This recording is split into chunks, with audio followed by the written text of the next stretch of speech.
Guru Kripa Kevalam. Namaste and welcome everyone to Satsang today. Sadhguru Shri Muji Baba ki Jai.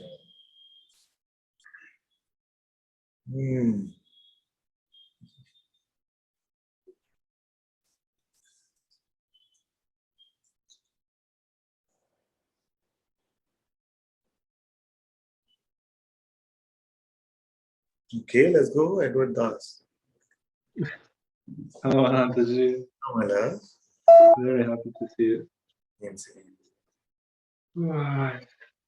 Yeah, nothing major really, but just happy to clarify a few things. I think I will save time for myself. Sure. Yeah. Overall, everything is good. It's just now sometimes I've been a little bit sitting more with myself, and I noticed there was a tendency. There was like identification with somebody was trying to keep the body always in a pleasant state, like if there is some tension in the body or in the mind, there was always something that wanted to fix it, and but I tried something different, like to allow everything to come and just don't to make it that I'm supposed to get rid of the tensions in the body and mind, and obviously it also works as that it disappears. But Let me see if I got you correctly. You're saying that earlier there was this sense that, oh, my body has to be a certain way, and if there's some contraction or something like that, this should not be there. Now what you say is just allow everything to come and go. And then it seems a lot lighter that way. Is that what you're saying? Yes. So before I was trying to, I wanted to make, because, I just wanted to sit down, and then I didn't want this sensation to be in the body and something. And now I'm just, somehow I caught myself at, I keep identifying with this thought, which wants to solve things out. And now I don't identify, and it makes it even faster. You just allow everything to come, and then everything just falls away anyway, somehow. Yes. But without the expectation that it should fall away.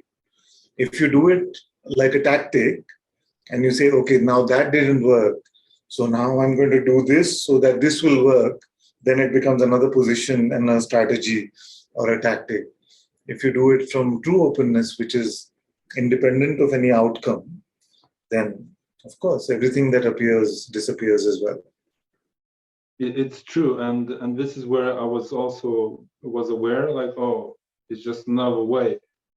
And I'm not sure if I'm there or not. I'm not sure if this is what this is why I'm doing this or not. But and it comes a little bit, maybe if you remember when we spoke, where I always come, I don't really want enlightenment. I just want to be happy and at peace, and it seems to work. And who wants enlightenment? Like, what is that? So maybe I'm coming to that to realization. It's not about, even actually in those moments where I am happy, like at peace, I know that there is not there is more than that. I know, and I experience. But in the beginning, it might seem like, I just want the happiness and peace. But once you reach that state, you know that it's not about this. There is something unexplainable and more behind it. But obviously the expression, it comes to peace and happiness. Where would you go for the answer, whether you want enlightenment or happiness? Where would you go for that answer?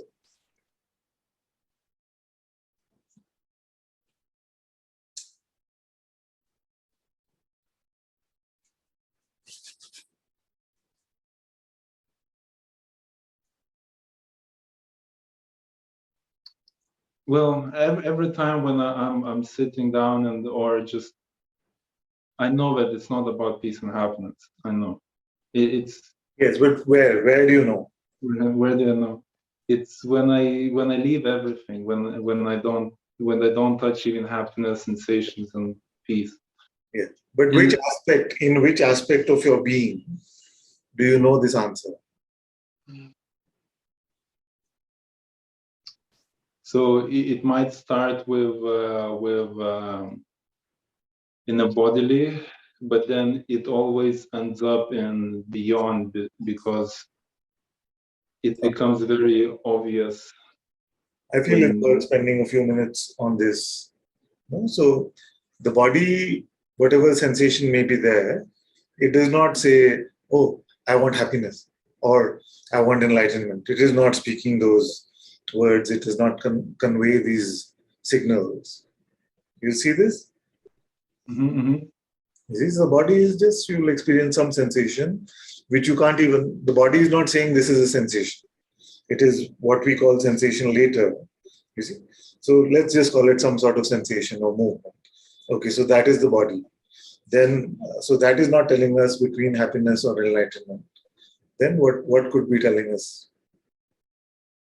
Mind. A thought comes and I identify. A thought comes and says, yeah, maybe you're in this for happiness. Maybe you don't want enlightenment. You see? Now, it is a signal, it is a construct. You see? But the trouble is, who is it talking about? Like, which you wants either happiness or enlightenment? Who is it referring to as you? And then it can conclude and say, okay, happiness. No, no, enlightenment. Because all of us have gone through these. No, what do I really want? Do I really It's a person. It's a personal. And yeah, it's something I had to come out. I didn't use for quite a while because it just makes sense. I mean, it just makes sense. But yeah, as you're saying now, it is clear. Yeah, but it is a person, yeah. and this. Oh, now I want enlightenment. Oh, I don't care about it happening, or I want to have. Yeah, it makes sense, and Yeah. that's why it's difficult really to explain. Aspect of the being where things make sense or they are nonsense. Let's call it the intellect for a moment. You see, we can say, this fits in well. This set of constructs seems to be aligned. So we call that making sense. When a set of constructs seem to have too much tension between them, they have opposites, then we feel like, oh, that doesn't make sense. Isn't that it? In the intellect, when it all seems to add up together according to what we believe, we say, this makes sense. And when there's some tension between them, so they don't seem to want to sit next to each other, then we feel like this doesn't make sense, isn't it? So, is there any other aspect of our being where things make sense or don't make sense?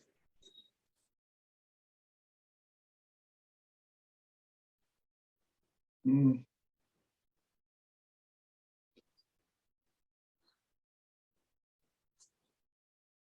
This is worth investigating because we go for truth to these things.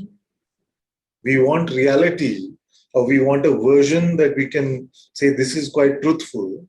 You see, so if making sense makes it truthful, then we have to investigate what making sense actually is. Too far? You see, many of us will say, this is good for me because it makes sense. You see? But is making sense a true arbiter of truth? Like just because something makes sense, does it make it true? You see, it makes sense completely, and even our perceptions are confirming it that the Earth is flat. No? Of course, it's flat, isn't it? And it makes complete sense that it is the sun that comes up and goes every day. You see, and these constructs make complete sense because our perceptions are also aligned with those ideas. But are they true? So, if this perceptual sense making and conceptual sense making is not enough for something to be true, then what else do we have? If you want to go for the truth, what else do we have?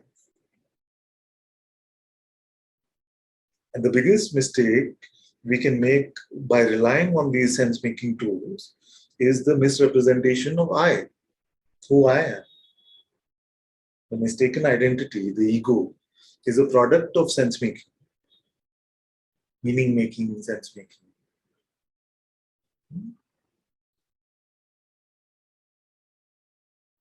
I notice it's also another one I identify with, like, oh, it makes sense, so I grab onto something. Yes. And now, because it seems like more pure than other ones, but it's also just one of those. You could take either position and say, yes, I'm very intellectually sound. I'm very intellectually sound, so I grab onto things that make sense in my mind, and that defines my persona.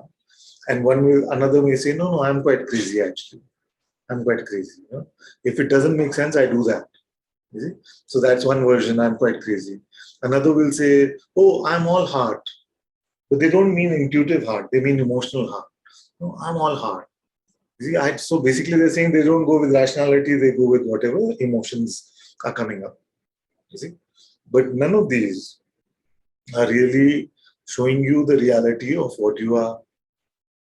And we must take guidance from that, or the version or the story or the narrative from that, which can truly point in a way that it is not mistaken about who we are, isn't it?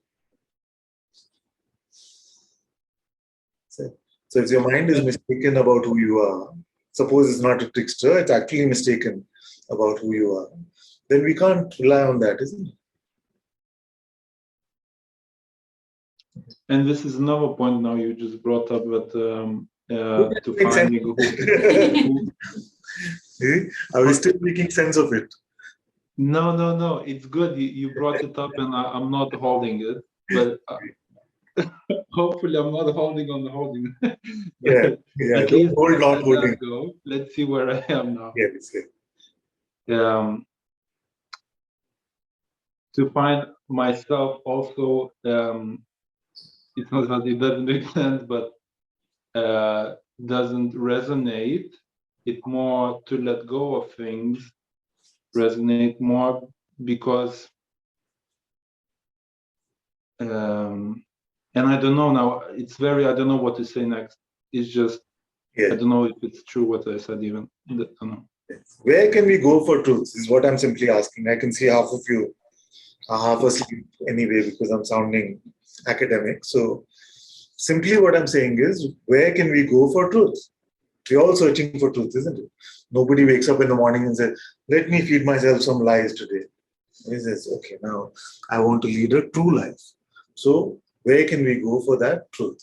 If it is not the mind, because the mind is telling us things which are not about my reality, it is only telling me things about my ego or the make-believe persona, then, and the sensations of the body and the emotions really are not saying anything at all, then where can I go where I can trust that I can find the truth? Leaving everything. Okay, so left everything.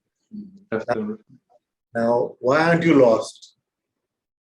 If you leave everything, then you left your intelligence, you left your intellect, your rationality, all this stuff. No? Then in the mind, you should be completely lost. No. Isn't it? But not in the mind. I mean, if I leave everything, I don't feel lost because I leave everything. Yeah. Now you leave everything, and which one is you?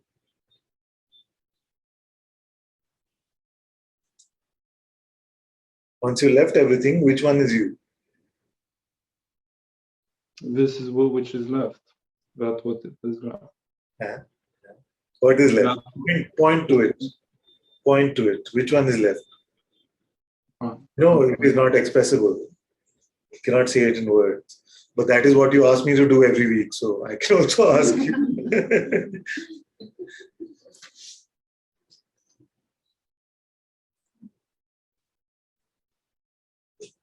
What is left? Are you still here?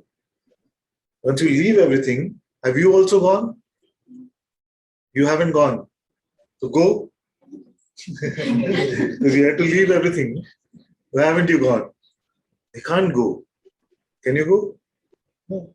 Your body may go, the scene may change, but you are still there. That you is which one? And this is the mystery which I'm living right now. It's like from here, if I go to any conclusion or anything, it Yes, builds up. but which I are you talking about now? Non-personal. Yeah, so what happened to this one?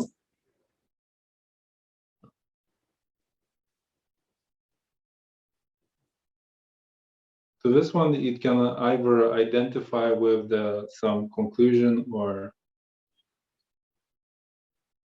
but this is where I spend most of it, as much as I enjoy. Well, you see, now I have to go Yeah, into, it's okay. but I enjoy being here, and I feel like it's more and more overtaking me, like just it's. Yeah. So very good, very good. Then the only tip I have for you is don't track your progress, Yeah. because that is not the, it is not the pure consciousness or presence doing that.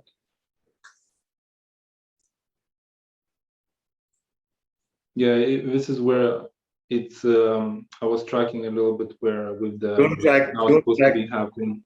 don't track. If you're referring to things from the past, you're still tracking. If you have an idea or projection about the future, you're still tracking.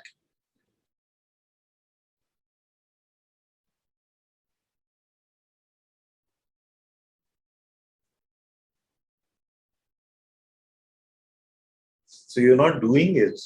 You're not doing open and empty so that then you can be peaceful. Is it? You're just open and empty because you've surrendered. And you maybe because you've tried everything else.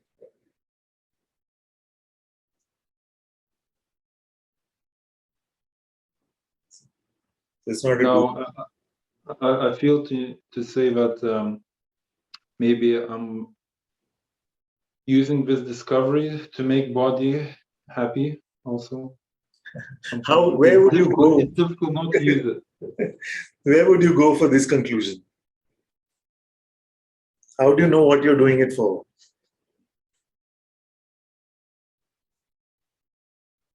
At least it seems like this when I have, let's say, some tension or something is somewhere. I feel like, oh, I know it's not touchable, and what to do? Just sit down, just do nothing. Oh yeah, I'm just beyond that. One, I one, don't know. one of the deals that you made with me, and maybe you're not there in last satsang or the one before that, is that just because something feels like or seems like doesn't make it true. You mean the tension when the tension is? No, you said because it just feels like or seems like. In fact, the definition of Maya is it seems like truth. See? So our standard for giving truth value to something has to go higher than, oh, it feels like or it seems like. So the question was, where would you go to find out whether something is true for you or no? See? You said it just feels like that. It just seems like that. But Maya is designed to feel like that. It is designed to seem like that. And when I say Maya, I'm talking about the collection of all this perception and conceptualization. You see, coming together, all feels as if it is real. You see?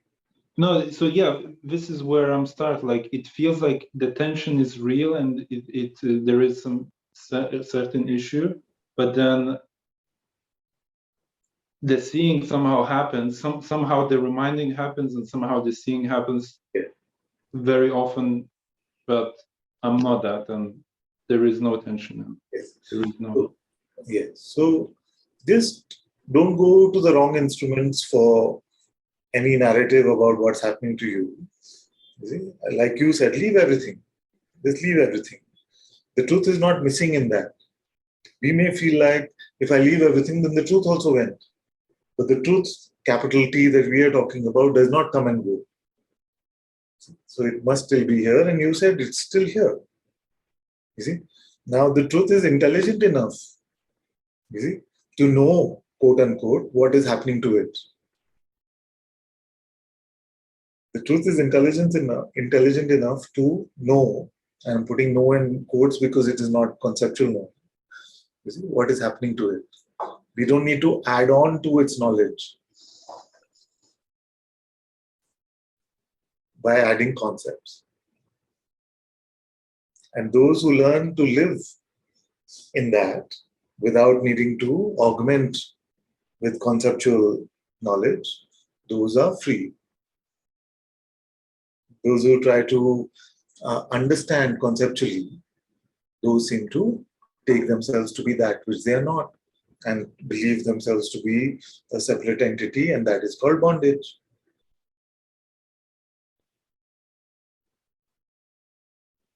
And you have been experimenting with this beautifully. You say that most of the day I'm just open and empty. Just open and empty, then it all seems so light and easy. But then don't give that uh, conclusion to the mind, or don't buy that conclusion for the mind. Nowhere to land. I just feel like there's nowhere to land. Yes, nowhere in the mind and nowhere in perception. Then you landed at the right place.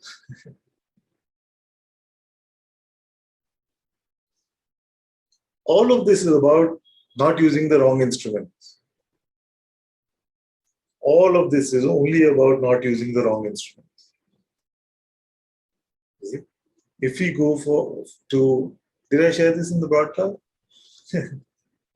No, maybe we were just sharing the other day where I was saying, okay, if you had to measure this Satsang hall, how would you measure it? All of you participate in this in your heart with me. So, how would you measure this Satsang hall? You would You use some mean sort what of the room or what's yeah, happening inside? the room, the hall. Yes, yes. Ah. How would you measure? Measuring tape. You heard all this? Oh yes. So you'd use a measuring tape or a scale, or you use your hands or something like this. Now, if I said to you, now you have to smell the size of the hall, can you do it? Just smell your way through, just walk around the whole hall with your smell and tell me how big is the hall. Sounds absurd. Sounds completely absurd. But actually, that is what most spiritual seekers are trying to do. They're trying to find God as an experience. That means a perceptual instrument of sense objects. You see, the perception of sense objects, they feel like one day will show us God, or they feel that some concept will come, some mental image will come, which will show them God. But those are the wrong instruments. Just like you cannot smell your way to discover the size of the room, you cannot think your way to God, and you cannot perceive your way to God, or the truth, or the self, whatever term you want to use. That is the main point.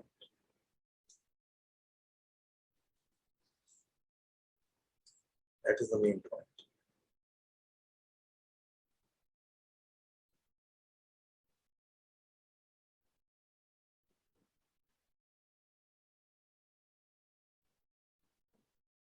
Then some of you may feel that, but that's all I have.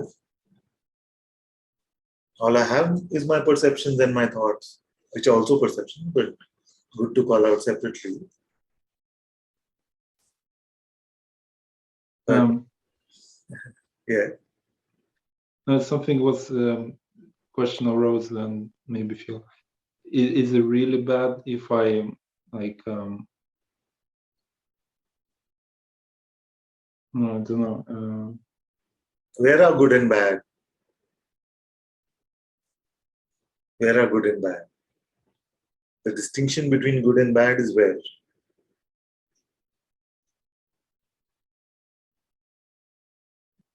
The mind. Just something felt to say, but then it didn't feel right also. But is it good to use this discovery for make people happy. And I mean, it looks superficial comparing to what it truly is, but let everything not make sense in your mind. You don't have to construct the perfect house in your head. And this is good for this is bad for that. Something may be good this moment, may not be good next moment. We can't determine these things in our head. So if you leave the notion of good, bad, better, worse, then the mind loses one of its main trump card. Because most of the mind proposals are telling you, oh, it's better if you do like this. It's better. I'm not getting this stuff. I enjoy Ananta's presence, but when he talks, so it's better if I just sit quietly. See, the mind will propose these things to you. No? It'll propose these things. You got caught. So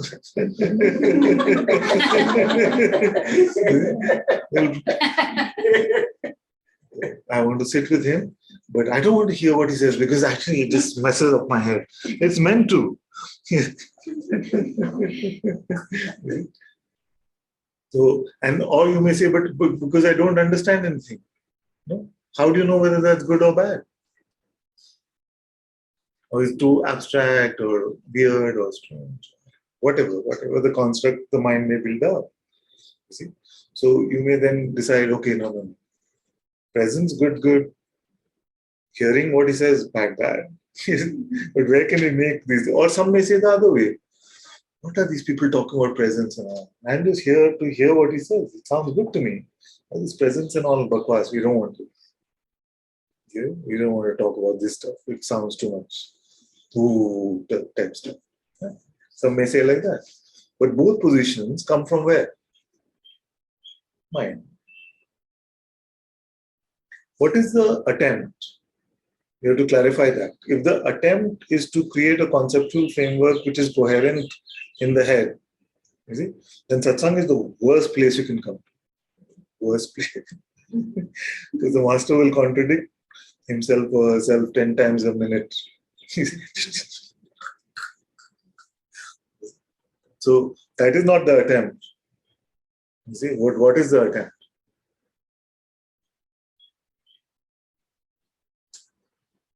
The attempt is to let go of the false claimants to truth. Those instruments which are pretending as if they are showing us something true. See? To drop those and to come to a true place of insight, which you may call intuition or the Sadguru presence within you, is really to come to Satsang. To come to the Sadguru presence within you is to come to Satsang. Not to understand. Maybe if you understood that you can't understand, that is good enough to understand. definitely, Huh? definitely like that. And it's completely contrary to the world's way of functioning. Because in the world's way of functioning, the more you understand, they say the better you're doing in classrooms and in any field of work or whatever you may be, relationships, everything. You've been told that you have to understand more and more and more. See? But God is too big. Understand this, that God is too big for you to understand. Your mind is too small to capture God. So all our machinations, like this, like that, like that, like this, like that. Just forget about it.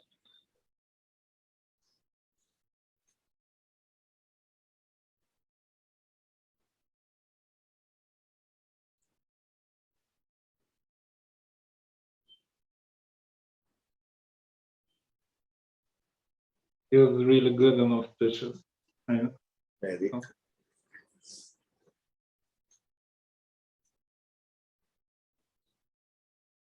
Very good.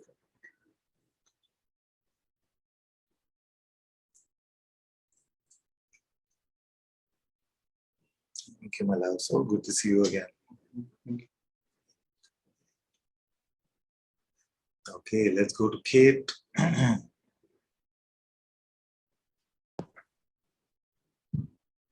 Kate, my dear. Hello, Ananta-Ji. Namaste. Hello. Namaste. Yeah, it's been quite a long time since I've come and connected with you, and yeah, really, really beautiful just to return and yeah, just feel the presence so strongly. And I guess it was helpful to hear the last report about wanting to capture, you know, to measure and to kind of like reassure the mind where it is on the journey, because it's such a head trip, this path. And sorry? That's very well put. It's a head trip. Yeah. It gets us nowhere. Only a trip in the head. Yes. It's, and yeah, I felt as I was listening, I just recalled a time about a year and a half ago when I went on a walk with an Aboriginal elder in Australia. And he was also an archaeologist and anthropologist anyway, so he'd been in these two worlds. And he talked about when the white people brought in measuring, like measurements, the imperial measurement system. And they just thought so differently, or they lived so differently. So I don't know, I guess it gave me some compassion for what our minds go through sometimes. Beautiful story, because you know that in India, all the spiritual masters will tell you that which can be measured is Maya. That which can be measured is Maya, and Maya is the illusory, is just the passing phenomenon. So another name for Maya is that which we are able to measure. You see, in fact, to fathom, and fathom actually means to measure. You see? So that which we can fathom conceptually is all illusory, is all ephemeral. It's a very good pointer he gave you, yes. Yeah, and it really felt like I was in India with Muji before COVID came, and it was a little bit after that, and it almost felt like the people of the land had this sense of something that I'd experienced. And yeah, I haven't talked about it for a while, but yeah, I appreciate that. But I guess I could really connect with the last report as well, because since then, you know, I've had all these transitory experiences of you know, that which I think that is being pointed to, and literally I don't even know if I am or not, and it's sometimes going to be so frustrating. Okay, so let's check now. Because transitory means to measure also. No? So let's keep that also aside. Let's keep everything that happened in the past aside also. Now, if you kept everything that is measurable aside, then what remains of you?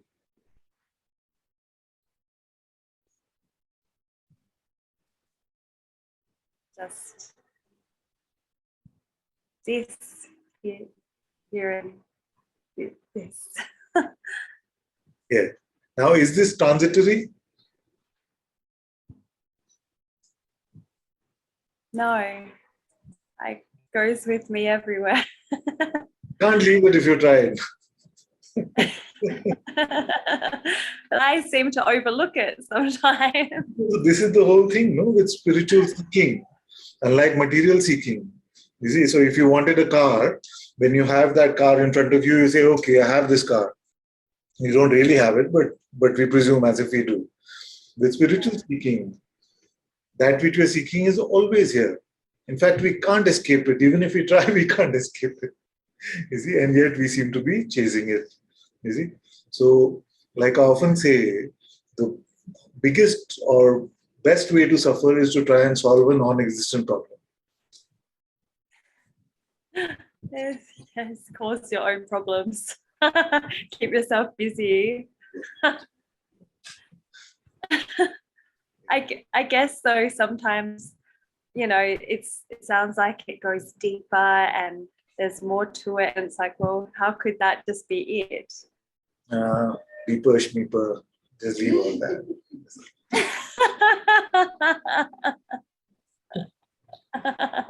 It's also measurement, no? What is deeper? Is it not measuring? Yeah. Yeah. Oh God. Wow. So simple. Yeah.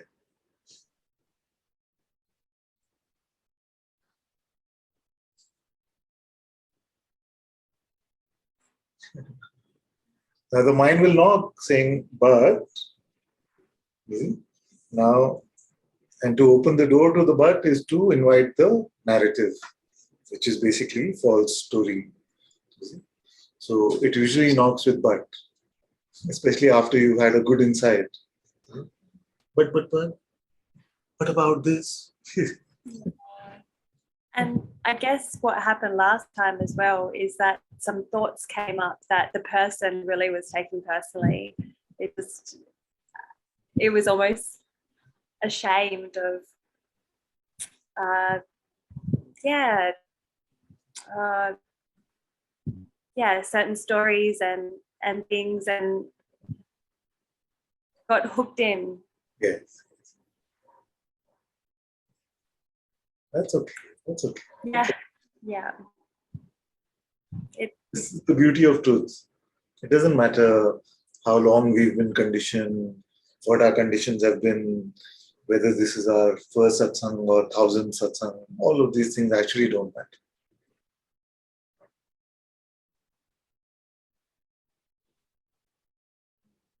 Right now, you're free.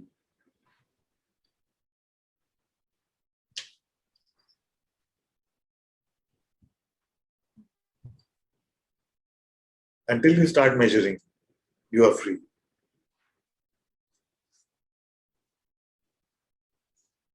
It's almost like just relaxing into that. So even that you don't have to do. Although I like the sound of it, but even that you don't have to do. Like don't relax into that. Show me how you don't. Like, can you not relax into being? Just don't be. Can you do it? I'm being really awkward. Yeah. Oh, okay. Oh yeah. Even in Yeah, all this, it's still. Yeah, because it's like, oh no, but then when the movement comes, Yes. it's like, oh, movement just allows to go to other movement in the mind, or yeah. And just be careful that you don't understand anything. Gosh, what are you supposed to do? You are it already that. What are you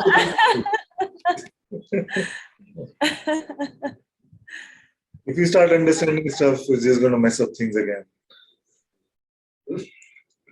If this does that, then this does like that, then because life cannot be put in any sort of box like that. If you say this happens and that happens and this happens, life will show you I'm bigger than that. I'll show you your concept is all bunkum.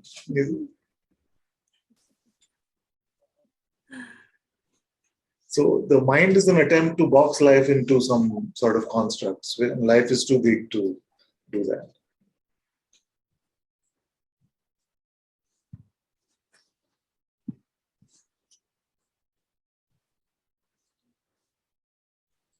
That's a relief. Yes, it's a big relief. Yeah.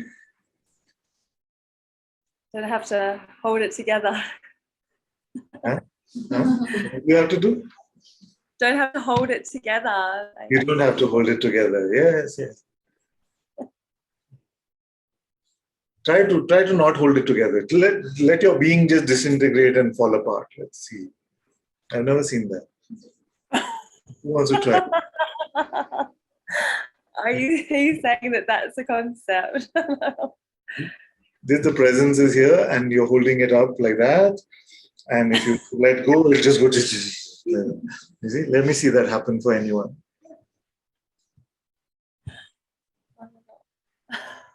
So it is the false. It is the false persona. It is the false facade, the false identity that needs to be held up. You see? The truth doesn't need any holding up. It already is.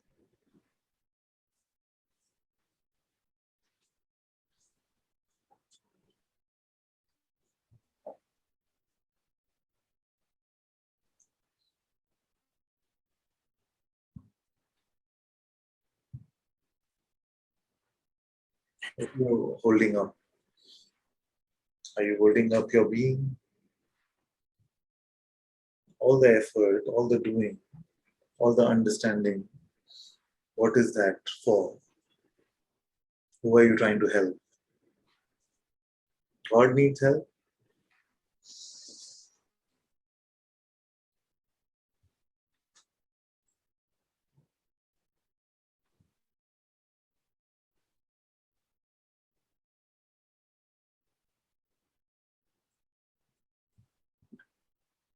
Very good, very good. Thank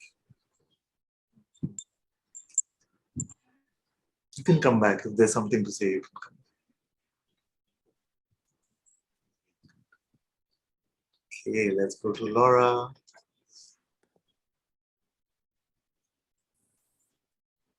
Hello, Father.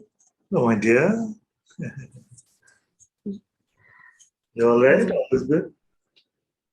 No. um, I wanted to come, but I don't want to do this personal. Yeah. Because I feel that satsang is for something so much more deep. But right now, I can't do this personal. It's like, it feels like it's more bigger than me. I know that's not bigger than me, but it feels like. Yes, yes, yes. Because Okay. I've Just been... keep that worry aside and just speak whatever is naturally coming up to share. Don't worry about it. Okay.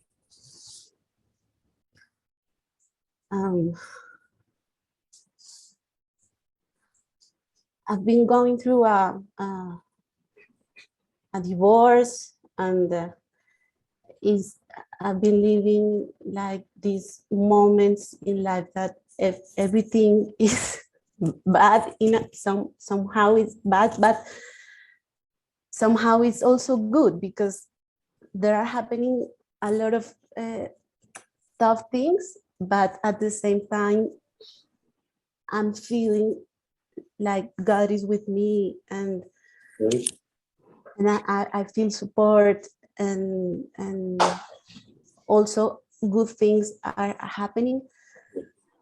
But when tough things comes, it's very tough, and I feel like I can handle it. I feel like this is so much pain. I feel abandoned. I feel this pain sometimes is in the body. Yeah. And I'm so exhausted of living this pain, and my mind is making me crazy. And sometimes I just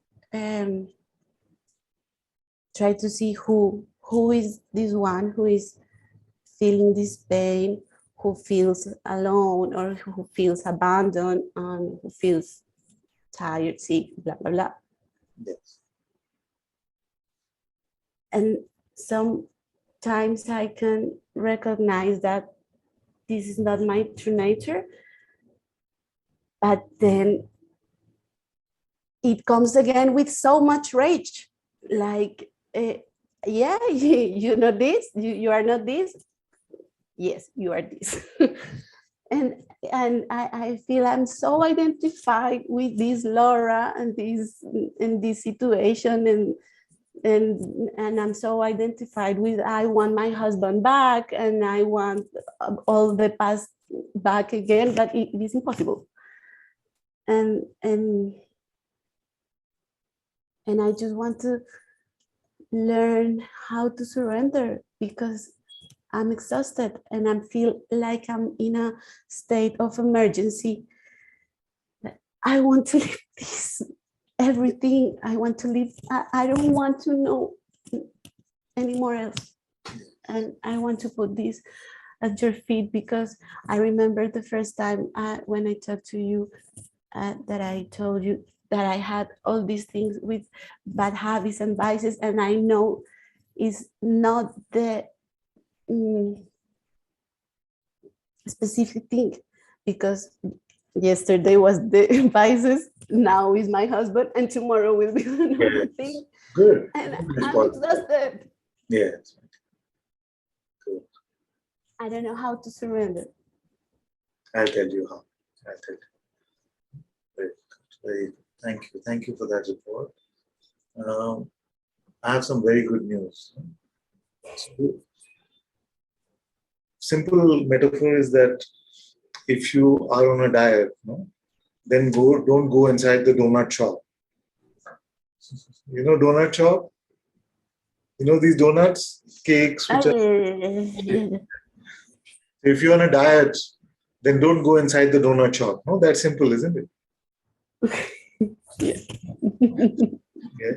So if you don't want to suffer, don't go to the mind. Okay? Now you may feel that, but to run my life for practical, quote unquote, practical things, okay, or real world, which is a nonsensical term. Okay? The real world, I need to use the mind, which doesn't actually mean anything. Now, the intuition that I'm pointing you to also provides whatever guidance is needed. That Sadguru presence, which shows you what you are, is not just there for that. It's like, it's not dumb about everything else. You can go to the Sadguru just for who I am, but for the rest of the stuff, no, it's quite dumb. Please don't. So the same heart, the same intuition that you've been pointed to, whatever guidance is needed to run this life is also present there. So how to go to the heart? Just don't go to the mind. If you don't go to the mind, you're already in the heart. In fact, you live in the heart, except you have these adventures in the mind. That's all. That's surrender. That's surrender.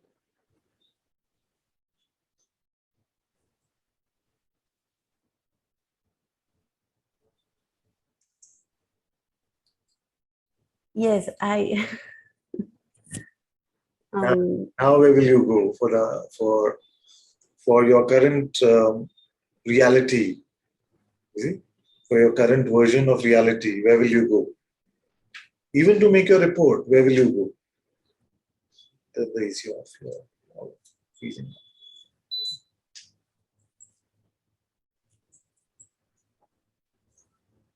Sorry, I don't understand. It's okay. It's okay. So, to report about your current situation right now, where will you go? Where will you go? To the mind. So don't go there and see if you're still here. Yes. And all of you understand when I say don't go there, it doesn't mean that the mind has to stop. See? It can still come and go. You don't have to try and stop your mind. Just don't believe the nonsense it is telling you about who you are.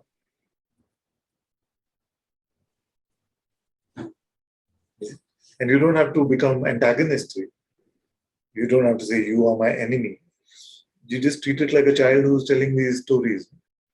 Our children just tell these stories, but we don't believe every story they tell.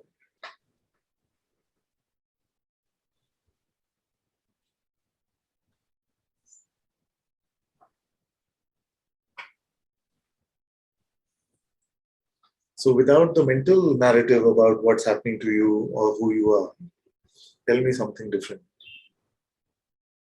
Tell me something from your heart.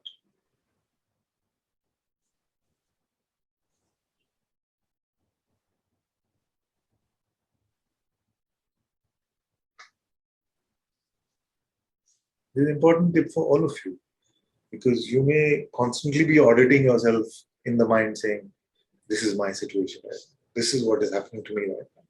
But that is not a true way to look. It is not a true way to check.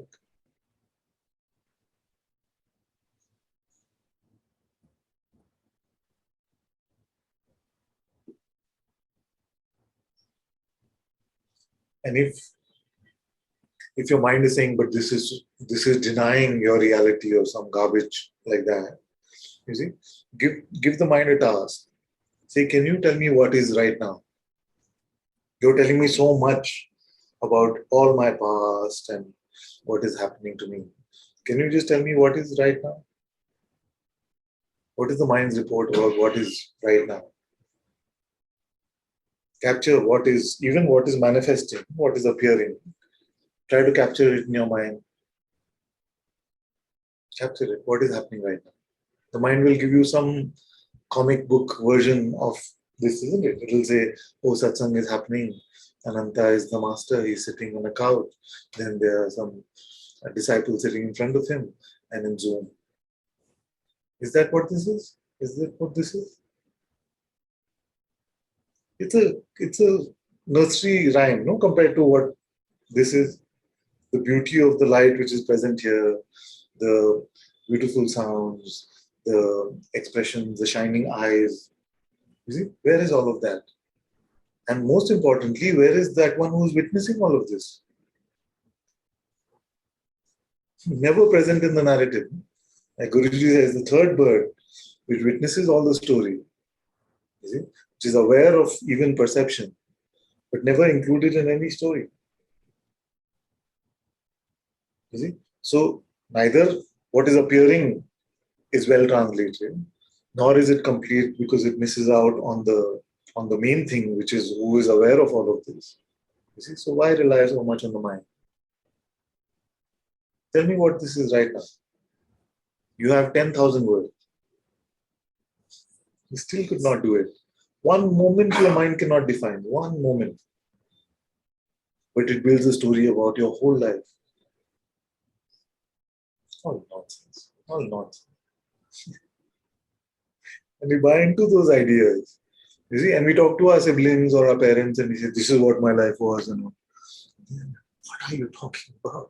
Because they'll have their own version, which will be so different from yours. You see, because consciousness loves, even in the play, it loves variety. Even when consciousness is playing the game of delusion, it doesn't like redundancy. It wants to experience everything different. That's why everybody, even the ones who grew up with us, will have a different narrative about what happened. Because not one moment you can capture in your head. You can just meet life from your heart.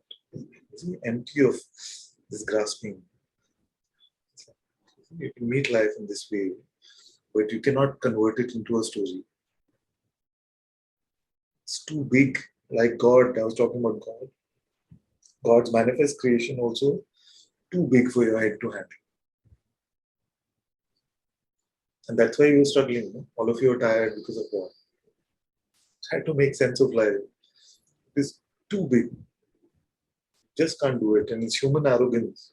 You see, plants are not struggling that way, hopefully. And it's human arrogance which says, no, this is what happened to me. It happened because, you see, all this causation nonsense is just in the human condition. You see? And then if I fix this, then this may happen. You see? So we think we know so much. It's nothing. We don't scratch the surface of life with our mind. So does that mean we are lost then? Because we have the mind and we have perception. Vedanta, first principle of Vedanta is, Swamiji hopefully will agree, is that the first principle of Vedanta is that everything that comes and goes is not real. And everything in perception comes and goes. So then without this, are we lost? You have to play with this, experiment with this and see what happens. And you know the answer is that you're not lost, you are found. You let go of the false instruments, then you see that you've been always here. It is apparent. The truth is apparent. And then you say, this is what the sages have been saying. The diamond has always been in your pocket. You've been searching the whole world. What is that diamond? Found it? Found it or what is that diamond in your pocket? Whose presence is your presence? Whose being is this? That is the only being. It is the highest force. And it is yours. It is your presence. But you, whose presence this is, are not even bound by the presence. Even the being and not being of this consciousness does not limit you. You are that absolute. That is why, I can see Jasminder has a question. So that is why there's a difference in the two questions. The insight that you get when I say, can you stop being? You see, is qualitatively different, not fundamentally different, but qualitatively different from the insight that you get when I say, are you aware now? So try, can you stop being? Try to stop being. See, you notice the primordial sort of vibration, right? The presence. But when I say, are you aware now? Even that you don't need, isn't it? You don't need to latch on to even that vibration. The holy vibration also you don't need. Because even that comes from you.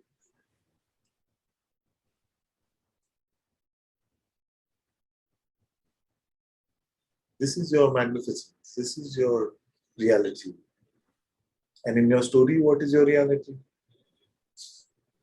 Little old me was born in this house and grew up like this. My parents were like that.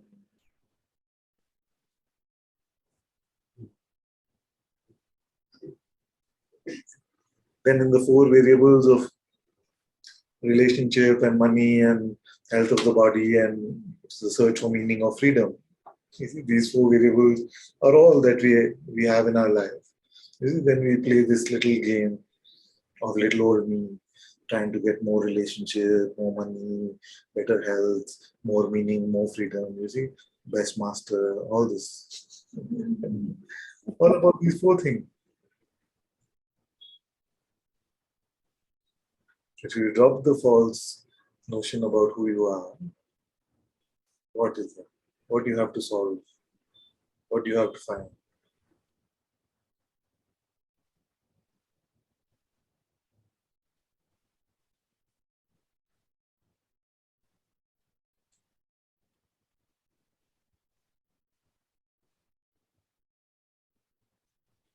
And the design of display, because consciousness itself was designed, is very compelling. It's the best game you ever played.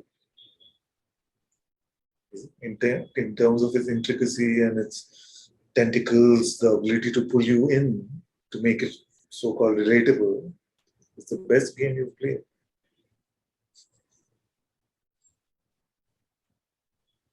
That's why if you keep relying on, but it feels like this, it seems like that, it looks like this, then you will not find the truth.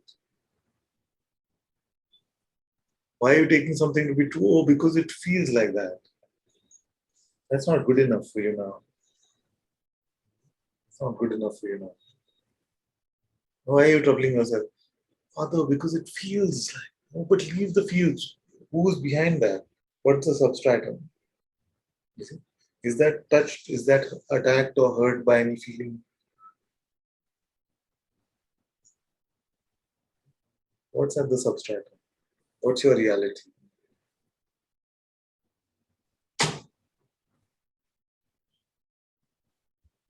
So as long as we keep going with feels like and seems like, then we are not spiritual.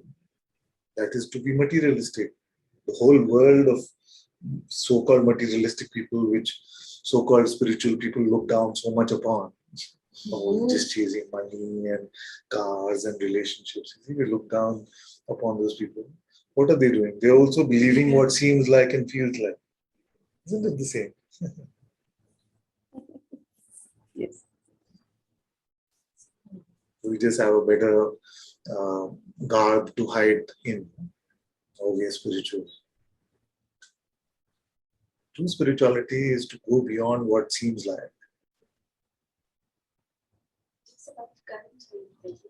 It takes courage or it takes suffering, maybe. If you've been beaten up a lot, then we become open sometimes.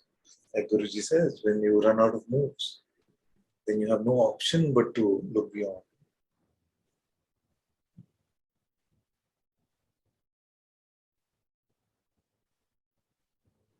Courage or maybe devotion. If you're blessed with devotion, then that can be the antidote to fear. Because what is the fear? Everything that I've built up so far may just be shown to be all nonsense. You see, and then I'm left with nothing, completely open. That is the fear. Now, if you are blessed with devotion, then you're like, okay, my master takes care of it, or God takes care of it. I have nothing to worry. So devotion is one of the antidotes to fear.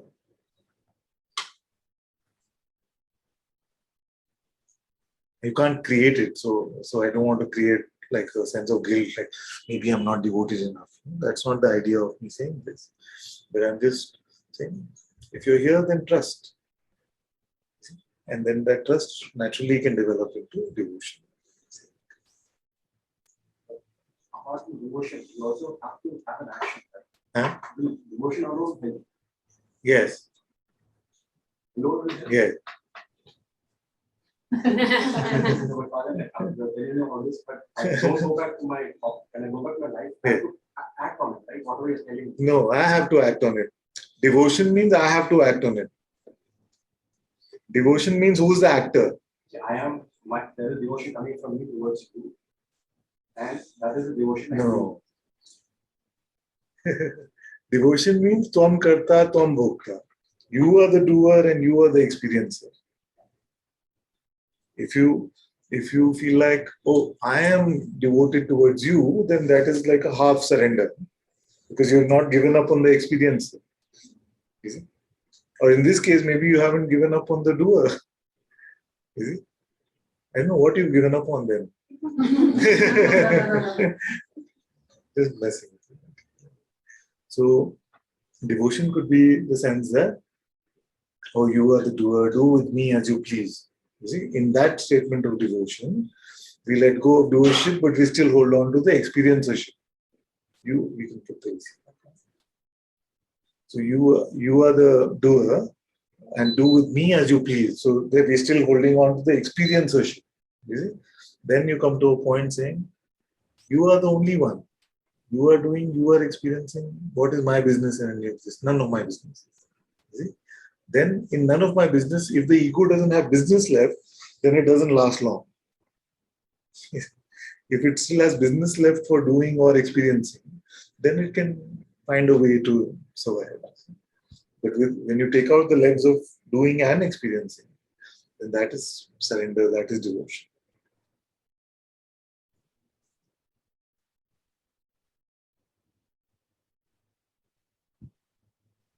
One says, I think Muji Baba said, that which is measurable is miserable. Yes. Satsang also heard.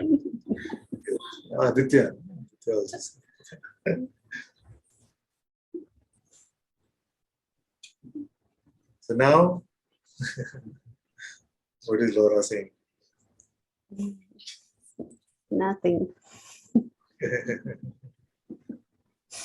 Is there a nothing but? No. No. Maybe, I don't know. No, maybe. No, I was going to say that maybe this bad will become later, but now I don't have a but. In India, we have this word called bak bak, which means nonsense, bak bak. So sometimes we joke and say, but is bak bak.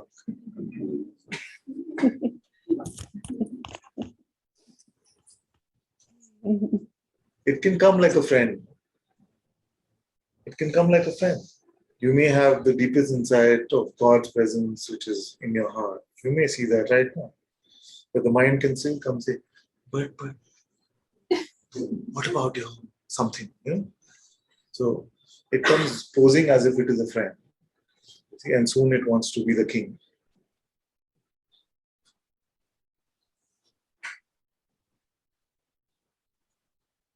Very good, very good.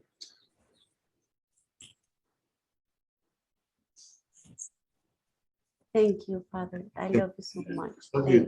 you. Thank you. Okay, let's go to Geeta. Namaste, Father. Yeah, so nice to see you. It's been quite a So while. happy. Yes. Yes. I have been working during the days, and then now I had like a blessing to have this day off. I And then I see. said, Nice. yes. Mhm. Very Father, I just want to say that I have so much gratitude for you and for your infinite love, because so I could spend 1 week with you in Bangalore physically in 2019, and your words, your guidance, everything you brought, it's so much alive in the heart very good. that feels like it's a darshan that the true one can always be alive inside our hearts. So I just wanted to take this moment to give thanks to you, to say that we all love you so much Thank and appreciate this opportunity to just be with you, finding our true selves. And we love you, Baba. We love you. Thank you so much. you. Thank you much. I remember the time you were here. Not forgotten. I have a very sweet recollection of your time there. It's okay if I sing a very short song. Oh, we But love it. We love it. And you can make it long also. it's a song from Sacha Sai Baba Yes, yes. Sangha. A long time ago, I heard it. It was just coming to me in the beginning of Satsang. Nanda Nandana Hari Govinda Gopala Nanda Nandana Hari Govinda Gopala Ganashana Mana Mohana Ganashama Mana Mohana Gopilola Gopala Gopilola Gopala Gokula Bala Gopala Hey Nanda Lala Gopala Ganashama Mana Mohana Ganashama Mana Mohana Nanda Nandana Hare Govinda Gopala Nanda Nandana Hare Govinda Gopala Nanda Nandana Hare Govinda Gopala Om.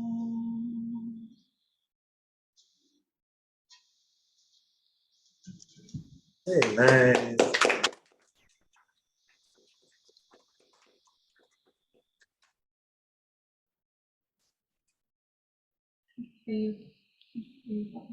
All my love, my child. All my love.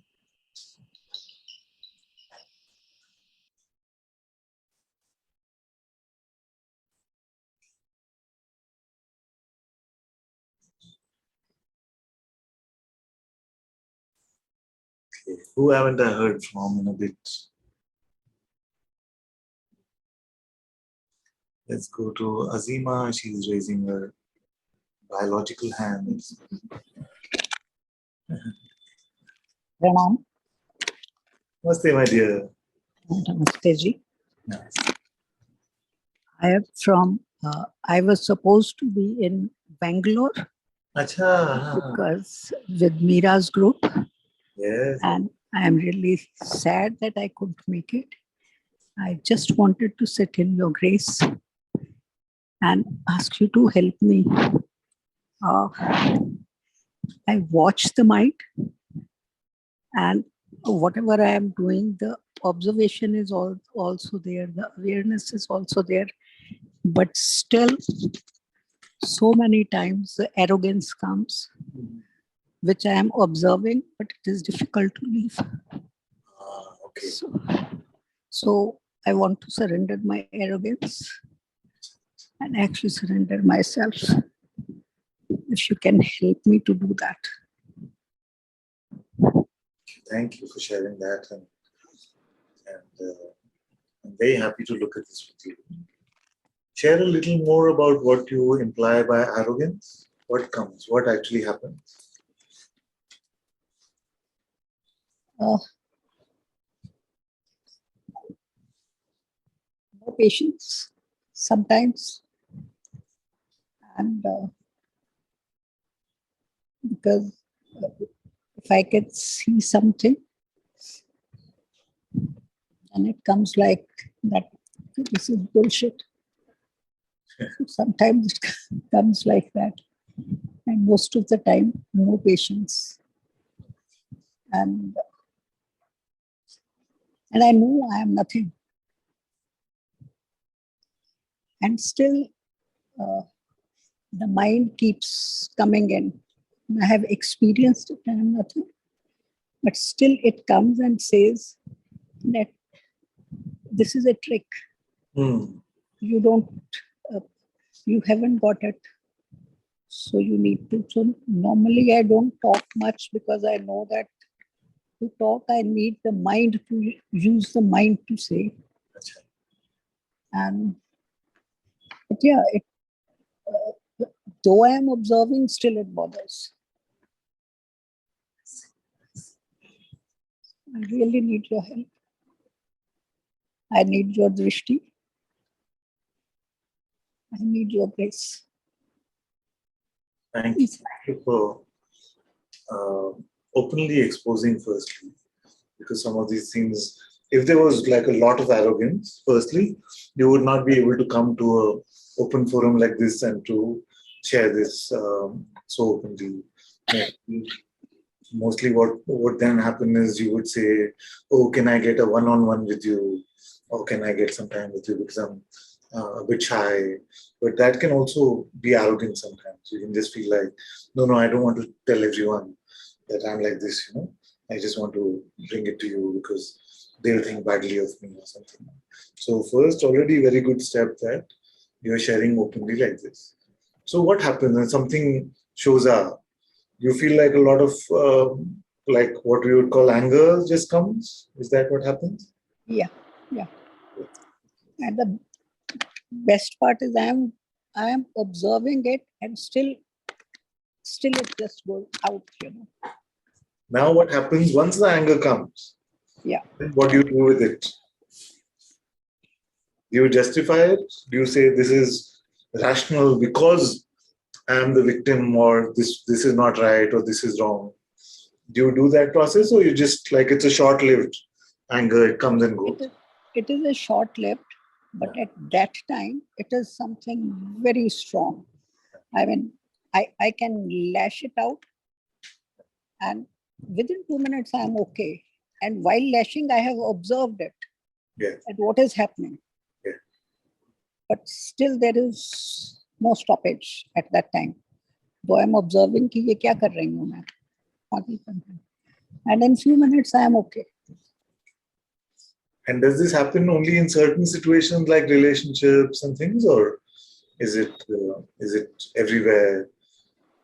You could be talking to people on the phone when it happens, or it happens rarely, but sometimes even in a shop, if somebody is just trying to give me some silly excuse, or where there is no logic and nothing, and at that time I may just give it back, not shout at him, but can give a logic like this, that he'll have to get away. So So I may be in trouble now. It's scared now because most of the things I say are not logical. So I'm getting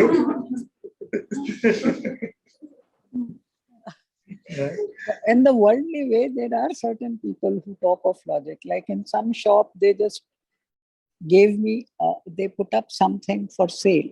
And when I said that, please give me, and he said, no, this one is not for sale. Then I said, why have you put it? Yeah. बस ये तो रख दिया है. So तुम order कर दो. It was 200 rupees thing.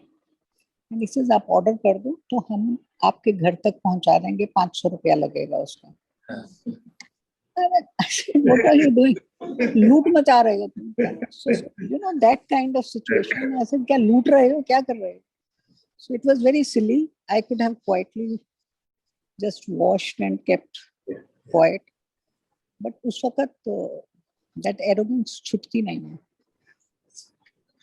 Okay, thank you for being so open about this. It's very, the more you live from your heart, the less you will find that you will be suffering from all of these things. Now, what will happen to your expression, we cannot predict.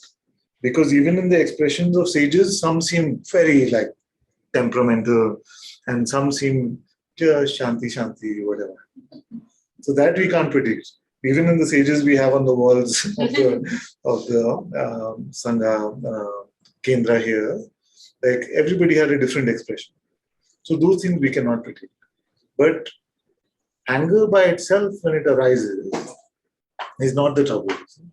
It is what we make out of it with our heads, which is resentment, which is guilt. In your case, it's more guilt than resentment. Like, I should not have done that. This should not have happened. So it is this, the second punch of the mind, you see, which is more detrimental. So what can happen is that then it just builds up a situation where it feels like, oh, I should not get angry. I should not get angry. And here somebody is quote unquote looting you, and that pent up thing is there. I should not get angry.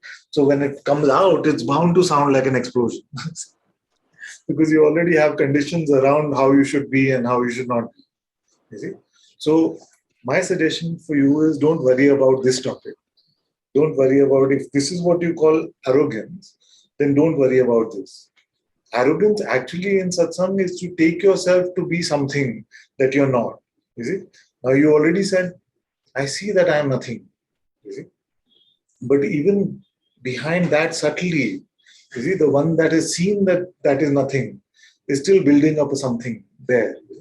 So my suggestion to you is that just remain as open and empty as possible. See, as open and empty as possible. I don't know if you've heard me say this before. How does it sound when I say to you, be open and empty? What does it sound like?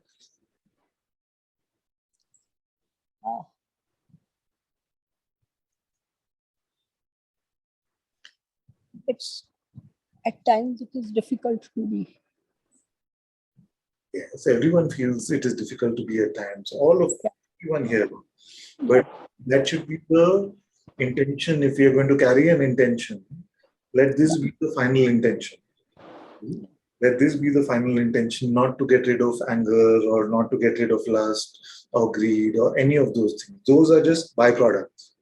Those are just the byproducts of the false identification. So to remain in this openness just means allow all these thoughts to come and go as much as you can. As much as you can. You see? Now, what will happen is that sometimes some situation will come, something will feel like injustice, you will shout it out. You see? And I'm not giving you an excuse, but I'm saying that when that shouting happens, then when you realize, oh, this was not right, Maybe I could have behaved differently. Don't buy into those stories. Just come back to your open and empty. You see?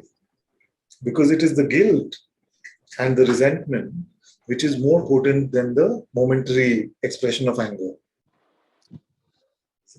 So for to resent, just anger is not enough. Or to feel guilty, just the appearance of a sensation is not enough. Can you see this? Like, try to make yourself guilty. How will you do it? You will need a combination of two things. One is some emotion, some contraction has to be there, like that. And then you will have to have the concept, I should not have done this. Ye to acha nahi hua, whatever. So, like that. And you mix both of them and you make guilt out of it. See? But for anger, you don't need that. Anger just comes. So, but as you're more and more open and empty, then you will see the auspiciousness even of the times in which it comes. Okay? Again, I'm not giving you an Advaita excuse for bad behavior, okay? I'm just saying. I got it. The thought happens. मैंने सारी दुनिया को सुधारने का ठेका नहीं लिया है, तो leave him alone. Yeah. That thought, Yeah. which made me like, why the hell I just go. So a thought may feel like I have to change this person, you see, or it may come up that it's not my job to change this person. You see, now neither of these thoughts you have to buy into. Neither of these thoughts you have to buy into. Take your time, my dear. You want some water or something? You can get that. No, it's okay. So experience yourself in this neutrality, that every thought is selling me a position about me, which is not true. I am not the one which is the protagonist of this thought. I am not the one who is the central character that this thought is proposing. So let it go. Open and empty. Open. Then whatever happens through this instrument, through the instrument that we call the body, let it be for God to take care of. Thank you. So welcome. So Thank you very much. welcome. Always welcome.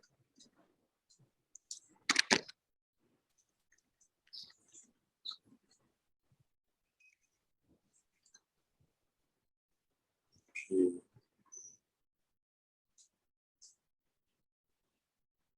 Who else haven't I spoken to?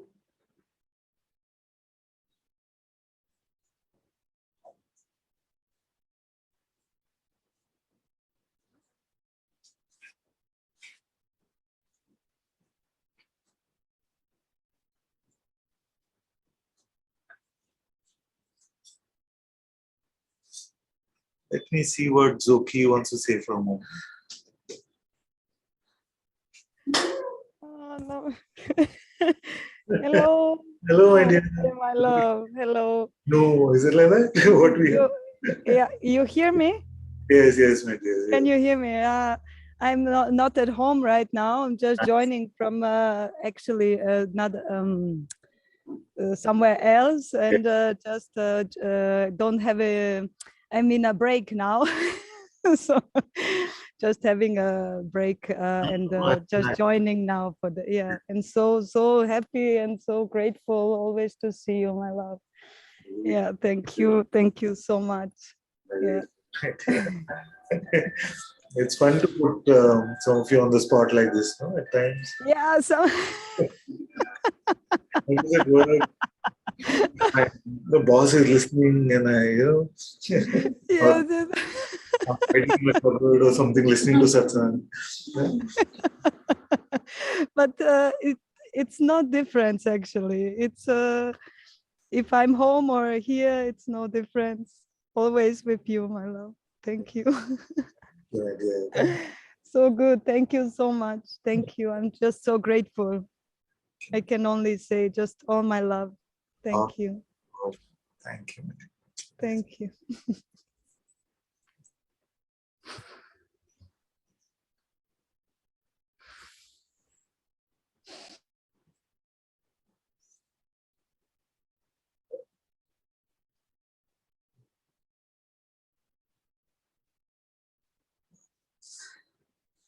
Let me hear from Rashmi because she was feeling like she wanted to be in Bangalore. So let's get her to Bangalore.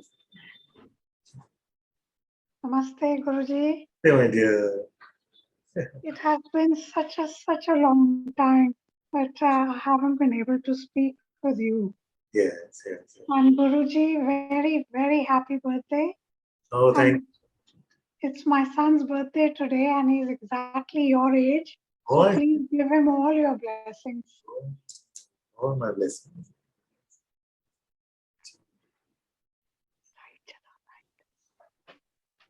Full blessings, full love to both of you. Thank you, Guruji. Thank you so much. Yeah. It is such a joy to be in your satsangs, Guruji. And though the mind is running, and sometimes I'm running with it, but all your grace. When the mind runs, we run with it. Are we in front of it or behind it? I mean, is it behind chasing us or are we chasing it? Both ways, both ways. Both ways. Both ways. Yeah. It's a worthwhile experiment to check.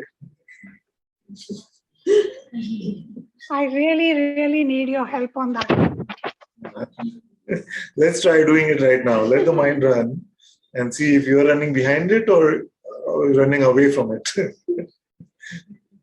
It's just both ways. Sometimes I'm behind it, sometimes I'm in front.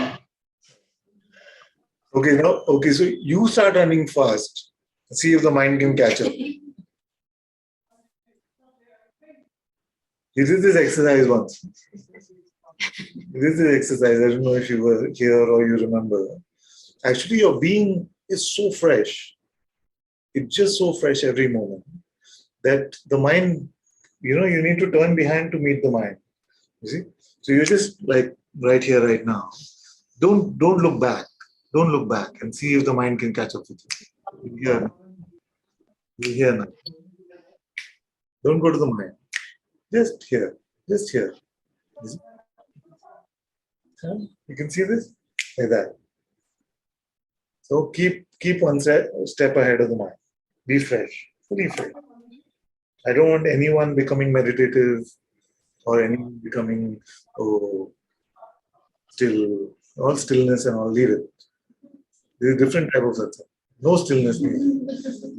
Because what you call stillness many times is stillness. Stillness many times we go into a stale sort of, like that. So I don't want that stuff. This fully fresh. Fresh. Yeah? I'm watching you there.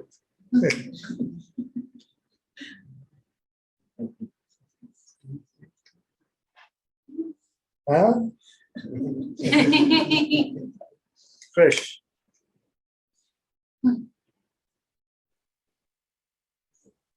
Fresh. Okay, let me see all of you also. Arvind, come, fresh. Let me see.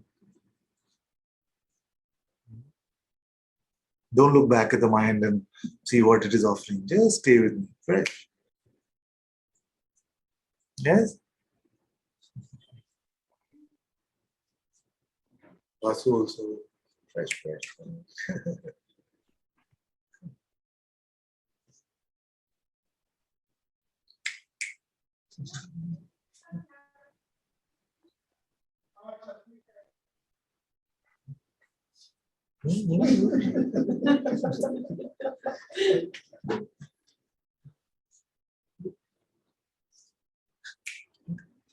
Good. More fresh. Sometimes they're just on the cusp of it. Sorry. Like balancing. Like it looks like work. It looks like a bit of work, sometimes. So don't do that. Just nothing. Don't do anything. Just Amita is on some other thing.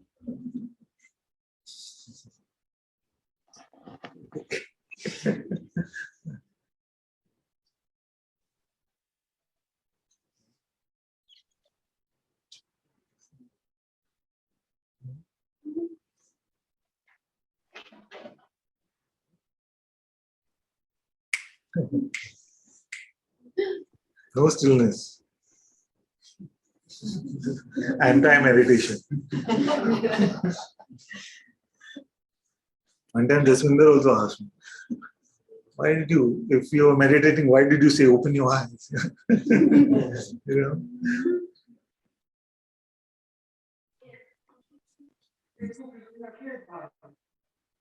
Yeah. Let me see. Come, Laura, come. No stillness, only fresh. Very good, Devi, very good. Anji, come. Very good.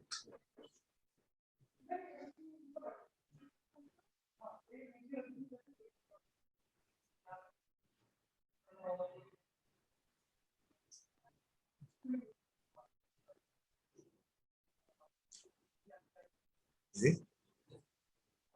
You see that? Just your being is so fresh, no?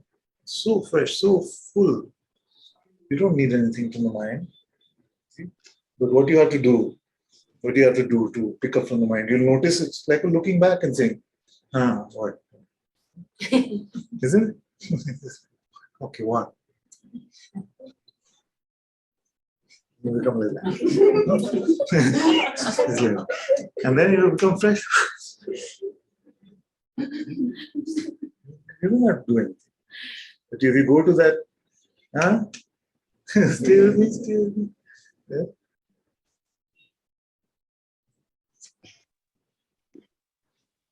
You see like that? Now go to the mind. Okay, do the reverse. Go to the mind. Now like, we can't do that. You can. You're well practiced at this. The mind is coming, no, we can't do that. That only. Keep doing that. Then you notice the difference?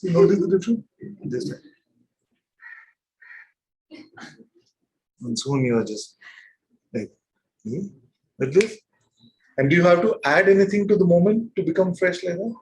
Nothing. You see, it doesn't matter what's happening in the world. It doesn't matter what events are happening in your life. Nothing. This right now, full presence of being is full God, full fresh God. Fresh God.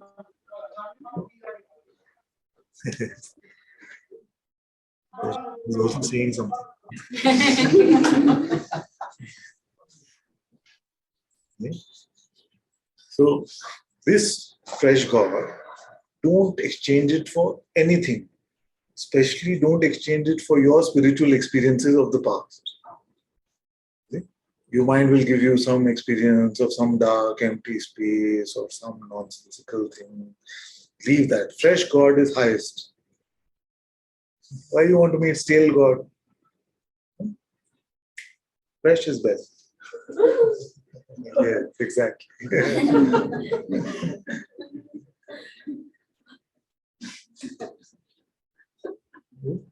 So this is freedom. Many times we see spiritual seekers, they're so serious.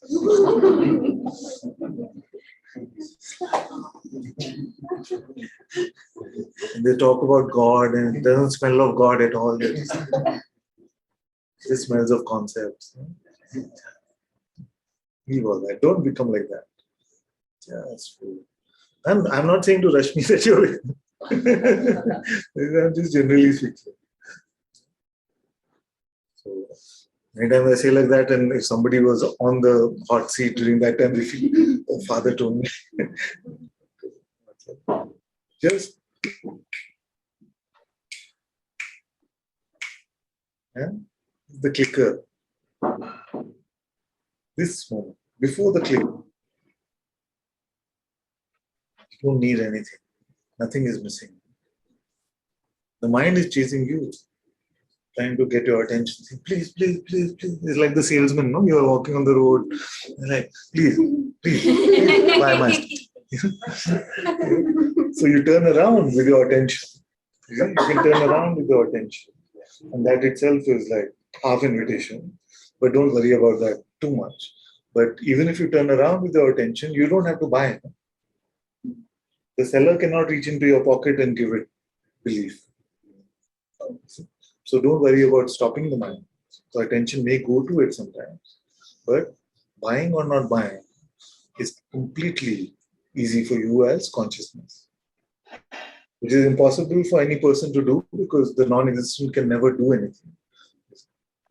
But for you as consciousness, which is the only one that is here, freedom is the simplest. Freedom is the simplest. Unless you start thinking about it. Even if you think, oh, is this it? Have I got it? Isn't there more? Or it can't be that simple. Or the favorite one probably is, can I stay like this?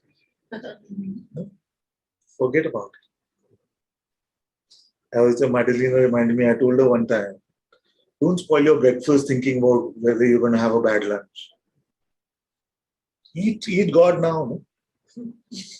Are you worrying about God, whether he'll be there at lunchtime? Meet God now is probably a better way of saying it. But eat is not bad. Enjoy God's presence right now. So who chasing who? Who's ready here and what needs time?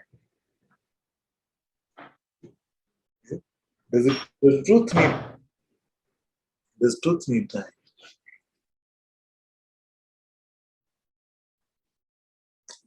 Then seeking doesn't make sense. If you're saying truth doesn't need time, then what are we seeking? And don't take this new position, I'm not a seeker. That's also nonsense. It's not, none of this, what I'm saying, is meant to be taken conceptually. Meet me where I'm saying.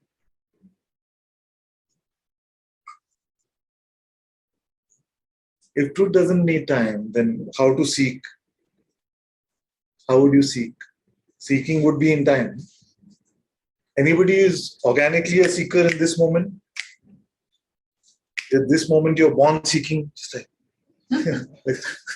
that? Is anybody like that? No.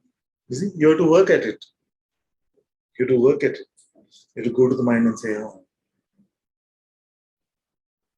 yeah, I want to find God. Already too much.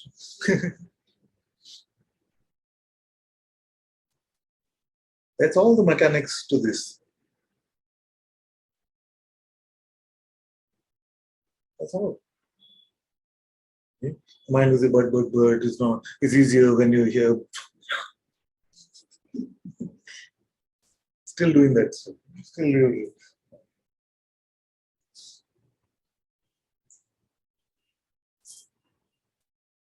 Have we experimented with this some more? Okay, now. Just be fresh. Be fresh. Fully here, right now. You see? And can we try in the same way? Can you go to the mind like that? Just be with the mind. Tell me what the mind is. Can you do? You need time. If I say go to the mind, what is the mind saying? Okay. Tell me fastest response. See? Tell me the fastest. Don't feel shy. Nothing. Such a silent, no mind Sangha. I should be sitting on the floor and you should be. See, you can see the effort. You see? And this is contrary to the report from the mind to say, but not going to the mind takes effort. You see? It's so difficult. Now, what is your experience? I'm saying go to the mind. Go right now. Go. Instantly. In the same color, it becomes blind. Like a deer in headlights. Okay, take a minute. Go to the mind. Then I'd see your face is changing.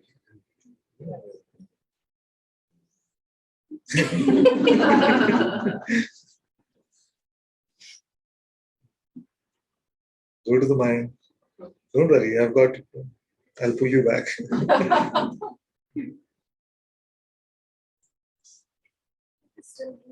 Huh? Still blank. What a good problem to have. A new problem. Very hard work. Huh? This is what freedom looks like.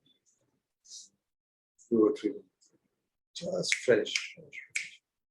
See? And when I say pure perception, it's the same thing. It's the same thing. When I say remain in pure perception, don't label pure perception. You're just looking at everything fully. You know? You're not labeling, you're not saying, this is this is that, this is this one. See? Just, that's one way to be fresh like that. Just pure perception. Open and empty, unborn. All these pointers are the same. Yeah? Come back here. Because don't make the effort to even understand. What I'm saying is actually coming out from you, from your heart. Your intuition is speaking to you. So you don't have to try and understand it also.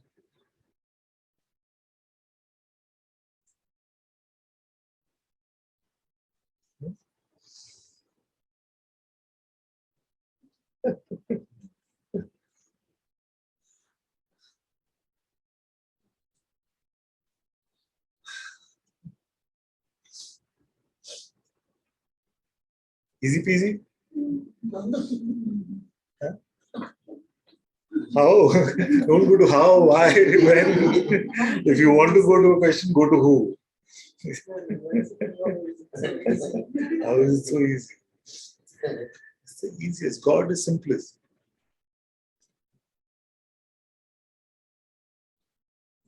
It's arrogance which is difficult. She was saying, my friend Zima, she was saying, arrogance. What is arrogance?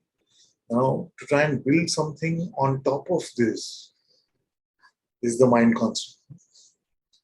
But actually, that is an avoidance of this. Meet this fully like this. What can you add to this? Okay, try to add something to your presence. Make it better. Come on, it's not good enough. No? Your presence. Make it better. Give yourself this gift. Try to. How will you make it better? That's the mind's proposal always. It would be better if, you would be better if you had this relationship, it would be better. You see, what can come in front of you now that can make you better? Anything you can perceive that can make you better? Your being can shine more? Can become deeper? Deeper? Where's Kate? Deeper? Can you go deeper in this being? Try to go deeper. What will you use? Mind. At best, if you say, okay, don't say mind, but if you may say attention, you may say deeper with my attention, but go deeper and try with your attention. You just start visualizing stuff. You just start visualizing stuff. So no deeper, no shallower, none of this applies to your being, and it definitely doesn't apply to yourself. It's a manifest primordial vibration in the light of which all of this appears. There's no levels, there are no degrees. And to that which is aware of all of this, even the notion of degrees and all this is nonsensical. So there's no such idea. Don't do it. It happens. It happens. I just want to assimilate what's happening. But if that assimilate means, oh, I will understand, oh, Father said fresh, fresh, fresh, then it's the same old stuff. But now I feel stuck. Feel stuck? It seems like you're stuck. What evidence will you take to be true? No, it's good. It's good. What evidence will you take to be true? Would you have said, I feel stuck if you heard a traffic sound of a horn on the road? No. But that's also appearing. Why aren't you stuck? Because I'm not identifying Exactly. as me. Exactly. But this sensation means. Yeah. So then you see something. So a sensation appears. Yeah. Then what does it do? How are you stuck? I feel that it's mine. Actually, I don't feel it's me, but I feel it's mine. And then there's a good understanding around it. Exactly. You have the notion it should not be. No? Yeah. Basically, the idea it should not be. And this means something. The meaning making, which we started Satsang with, the sense making. The meaning machine is the me machine. Yeah. Where there is meaning, there is meaning. Even if you make it meaningless, it's all meaningless. It's still me. That's a fresh meaning.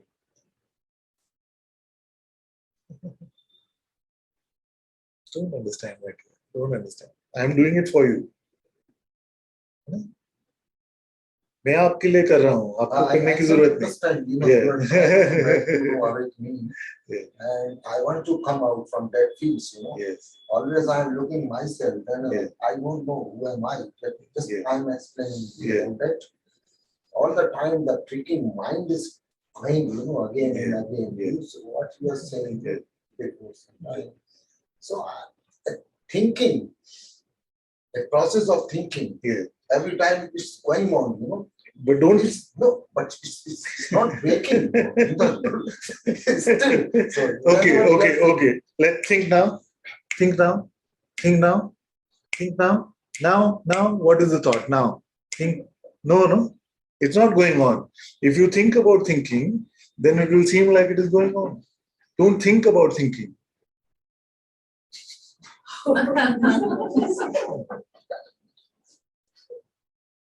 Don't think.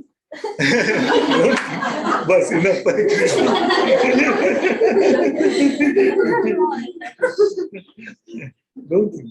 Don't think is good enough. But this is No. No.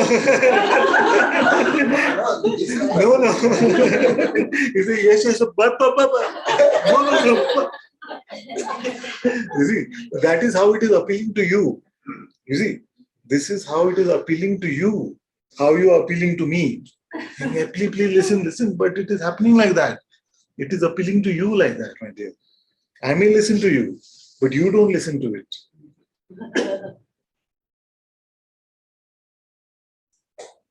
No, not there. Not there. No? This is the whole thing. This is the whole thing. Which instrument are we using?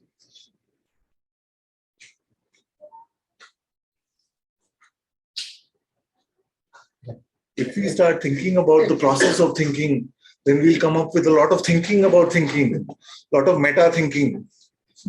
What will we do with meta thinking? Nothing. It's all nonsense. What do you think?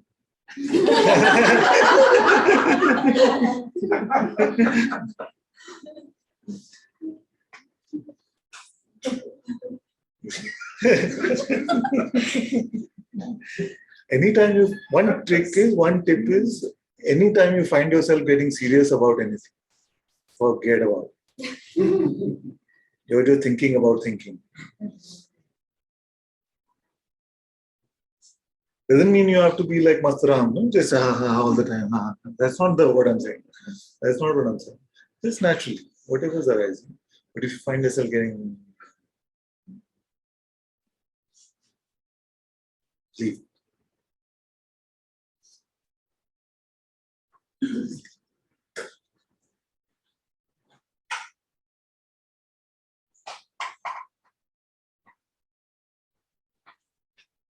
You don't have to understand anything. Don't have to understand anything. This is not that kind of classroom. Satsang is not that kind of classroom. You don't have to get in the way of it. Like that, don't become unnatural. Like, oh, I'm hearing what he's saying, but I'm understanding. Just stop. Just naturally. But don't have to exert. Don't have to. You see what that face is? And metaphorically speaking, you know what that face is? Trying to get God in your head. You see? Trying to get God in your head looks like.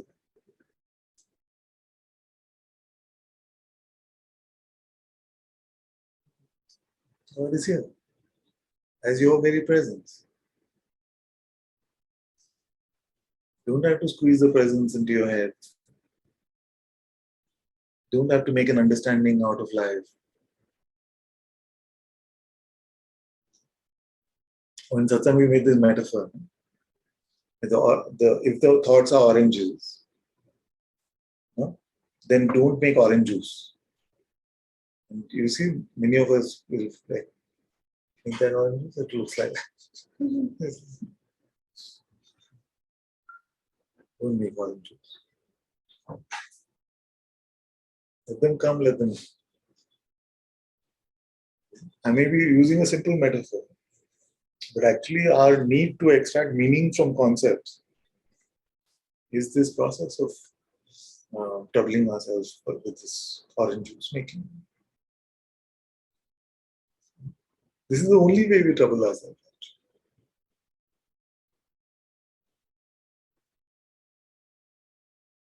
Who is sitting in your heart? Who is sitting in your heart? First answer that.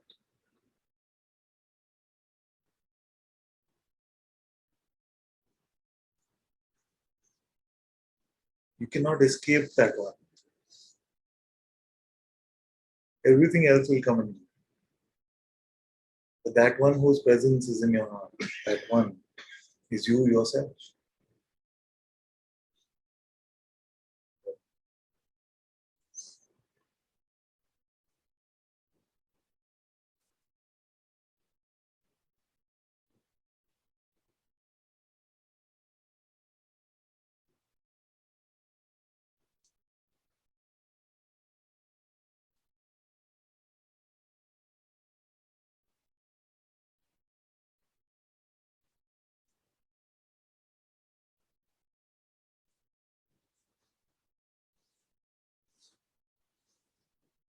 Hmm?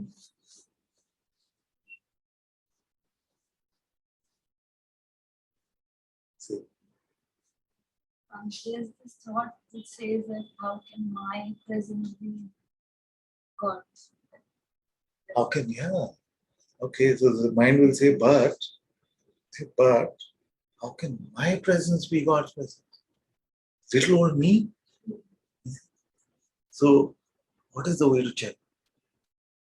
This presence, see if it has a boundary. Where does it stop? Check. Take your time, check. This presence, where does it start? Where does it stop? If it was just yours, and we'll talk about who that yours is, then it would be restricted. It would be limited. You say, oh, that is her presence. This is my presence. Can you find that boundary? See whether this voice that you're hearing, is it outside of you? This voice is being heard where? Just appearing in The same space of being, the same presence, the same space of being. Find something that is outside that.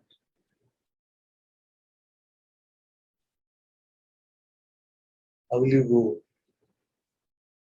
How will you go? So where should we make your boundary?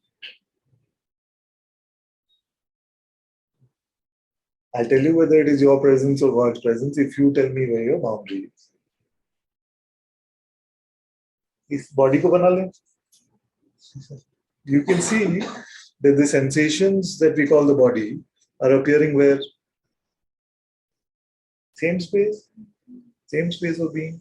Now, is there less being on that side and more being on this side? Is that your experience? If this was your container, then you would never be able to talk about that side at all. But you can see that the sensations are dancing around in the space of your being, and your being is all pervasive. Don't listen to this in spatial terms. You see, then it'll give you an idea that I'm like this place. Just meet it in the heart. You're meeting what I'm saying very well. So, like this, you notice that this boundary, me and God, is this just my presence or is it God's presence? Then we have to be able to distinguish between the two, isn't it? And then how do we reconcile the most famous spiritual notion that God is everywhere? Does that mean that God is everywhere but me?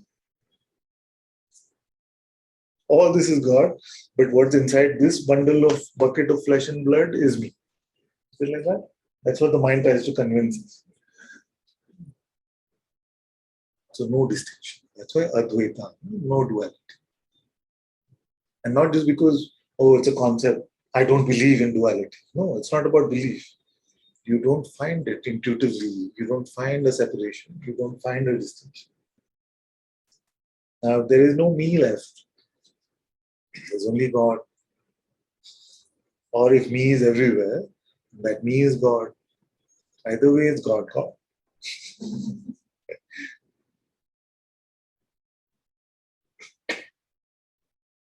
See ya.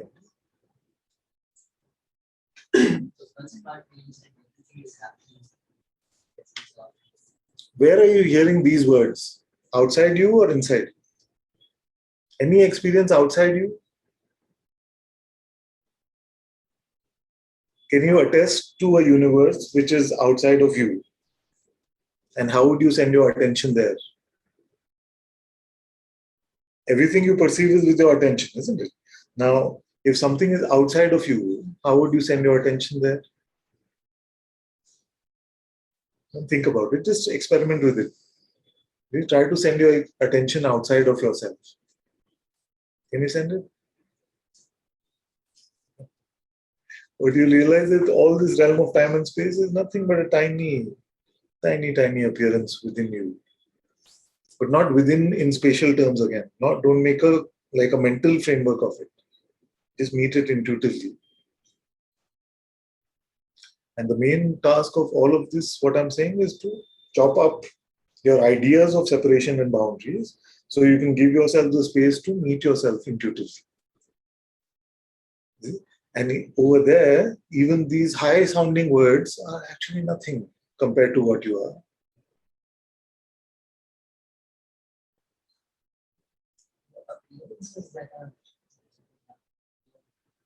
What I'm seeing. Yes.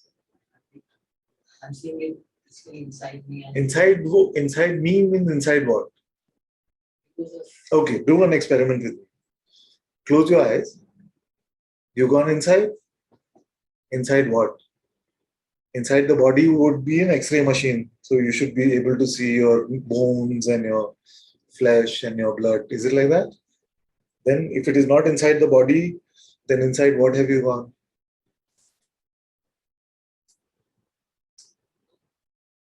Because when we say inside me, we mean inside the body. You see, it's not true. But usually when we speak, we're speaking like that. That all this that I experience inside me. You see, but me is what? This body. You see, you have never gone inside the body. You need an X-ray machine or something to go inside the body. So when you go inside with eyes closed, which means we remove the stimuli of perception, then inside what are we going? Are there dimensions there? Is there time there? How does it function? So is the appearance of this, you see, us going outside or just a change of what is appearing on the same screen? That's the worthy contemplation also. Is it just that the appearance on the screen has disappeared in one aspect of it, which is the visual aspect of it, and with the eyes open, apparently eyes open, then disappears on the same screen? Or have we actually changed the screen? These are worthwhile questions, no? Because we take these things very literally, like in spirituality, it is said, God will be found inside you. Then if God is that small that God lives inside me, then I am the bigger God. You see, so it is metaphorical for us to point us in a way to look in a different direction to what we've been looking. What would be so great about something that lives inside me? Chotu motu. What is the big deal in searching for that? But the me is not the body. So it is just a provocation to look at yourself in a different way. Most don't even contemplate this. We say, I go inside, I meditate, I go inside. But inside what? Inside the body? Then it would be what you ate for lunch. Isn't it? Where you go when you go inside? Inside what? Outside is what? There is a dividing line between inside and outside. So then like this child said, but this is my presence. But where's the boundary for me? Where's the boundary for me? What are we calling me? Me is just a word, no? You can use it anywhere. You can, if somebody is a Russian, you can tell them me and they say what it means. And they say over space. It's just a label, isn't it? Inherently, it doesn't mean anything. So what do we apply it to? When we say me, what do we apply it to? Is that head nodding over there not my head, and this head nodding over here is my head? Why should I call it? Why should I make this distinction? What forces me? As consciousness, all of this is appearing in my being. Why should I draw lines and say, me, other, this is the world and this is myself? Nothing inherently. Like infants are not born with this distinction. I had to use to take this example often. That when my son was very small, we used to say, where is your head? Where is your head? He used to point at our head and say, no, not this is not your head, this is your head. So this is human conditioning, which is natural at that age. But now, this is the age to discover greater truth.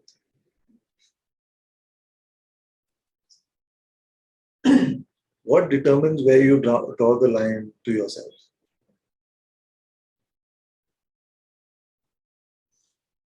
Just a set of measly sensations will say, now you're like that. It's like the reversal of the upgrade concepts. Yeah.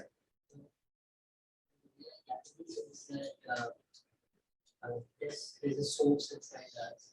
That source is. Inside us means? Source is there something. Where?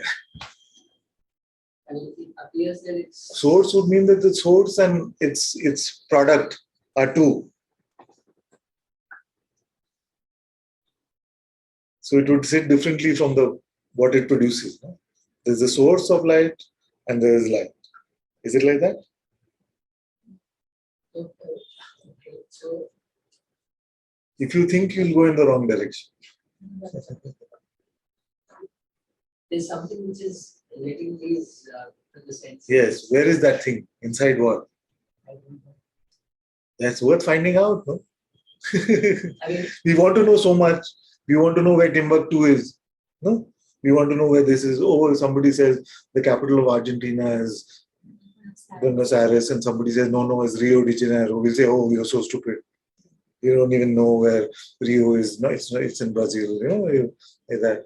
So, but where we are, we don't want to know. Where are you? Where are you? Where are you sitting?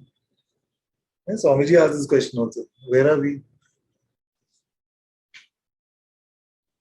And you say inside. What inside what? Inside the body? There's a tiny little insect. Not be like that. See? You want to know so much. Where is the equator, and where does Prince Charles live? You know, all this we know. Where do you live?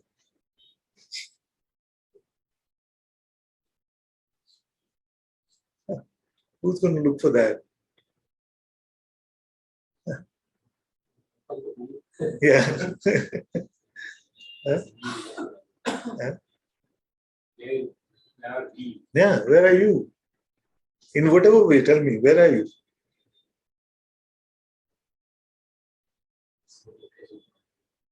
No location. Now, are you here, or here is here for you? I wonder if you can hear the question. Are you here means what? Are you here spatially in this room? These are worthy contemplations to make, because our paradigm of what we are, you see, in spite of all the spiritual learning, can continue to be so body-centered. And you just feel like everything applies to this bundle of flesh. And everything, actually, all the good stuff about, all the universe is appearing and disappearing within you, all this is good to help this body.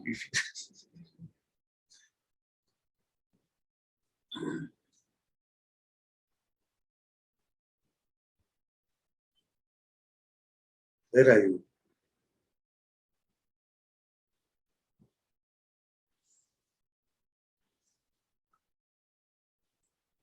Body is nothing but a bundle of material phenomena.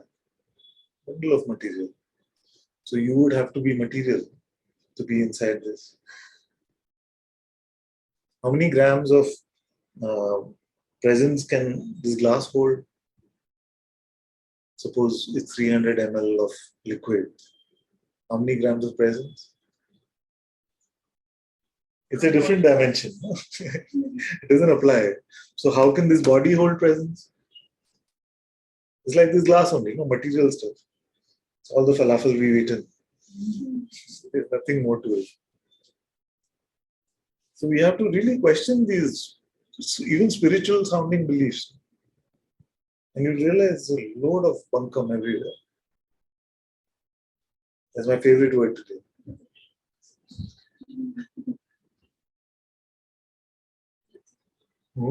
So is spirituality for the person? Is meditation for the person? It depends on what you mean, because meditation is just another word. So we could say, like, can you suggest a meditation to me, Ananta? I say, remain in the unborn. See? Another may say, oh, just manifest your highest desire. You see? So there's a qualitative difference in the two, but it's the same word. So it all depends on what we mean by the word.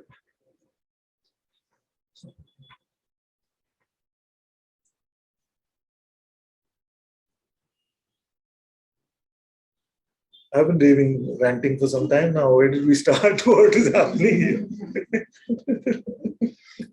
Is there an answer, straight answer to that? Not in your head. Not in your head. We expect the mind to give a straight answer. Intellect feels like everything should be logical. Like another child was saying earlier, I get upset when things are not logical. But what is logical? Even inside and outside is a joke. Up and down is nonsense. So what will be straightforward? What is up for you? You have to define yourself to say what is up. Now tell me what is up. There's no up or down for you.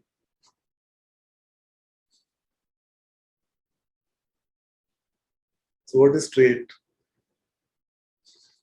This is intellectual constructs.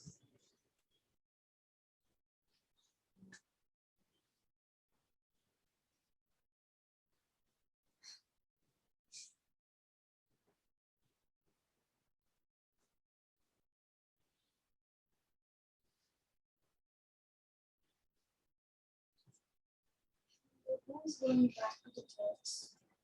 Being itself. See, what are the options? What are the options? So the first option is, who could be the one going back? No, sir. I'm going back. Yeah. So this me could be who? Like option one is, let's say, option one was the person, the personal identity, ego. But ego doesn't exist. You look for it. At one time, I used to say, I'll give $1,000 to anyone who can produce the person. Huh? Nobody's claimed that $1,000 10 years ago. Now it's expired. So there's no such person. So the non-existent one cannot do anything. Then what else is here? Say being is here. See, being is here. Whose being is this? We like to use the word God. Another may say consciousness, whatever. So this consciousness. So this consciousness itself, you see, chooses to play this game of delusion by going to thoughts. And then I use this metaphor of a movie. The movie may, the villain has had its piece for half the movie. And suddenly, in an instant, God wins. Say, that was a very ugly movie. Kuch maza nahi hai. Yeah? No fun, no fun. Yeah? Because you want the protagonist to come back in a heroic way and fight back and enjoy that happening. You see? So what is consciousness's version of coming back to truth? You start your spiritual journey. You start coming to Satsang. You start doing all of that. Then you realize it's always been like that. You see? So consciousness playing the game of delusion and consciousness playing the game of stepping out from delusion, it is extracting the juice from every scene. So it seems like it goes into delusion, then it becomes too much. Like Guruji says, you run out of moves, there's suffering everywhere. Then you start looking for answers. You become open to hear absurd nonsense like I'm speaking. Not everyone is open like this. Think about your family and friends. All of them will come and hear this stuff. Nobody will hear. So something has made you open. You see, whether we call it grace or suffering or whatever, something has made us open. And then with openness, you start looking at these things. Where am I? Who am I? When the world says me or my name, who are they talking about? See, then these questions start appealing. Or there are many paths like this also. I came across a master and he just said, leave everything to him or her. Then I had so much trust in my heart, all my life became their problem. Like that. So many, many different shades, movies of this spiritual view also. Like that. Consciousness is playing. That's why we say Satsang is consciousness speaking with consciousness. Actually, everything is consciousness with consciousness. So who's going to the mind? You as consciousness. Satsang is what? Consciousness reminding consciousness that you suffered enough. Sometimes I say consciousness sets an alarm clock for itself to wake itself up, which is Satsang. Guruji said, consciousness reminding itself that it is consciousness to wake itself up in this game. It's all absurd. I don't expect it to make sense. But that's as far as we can go as far as words are concerned.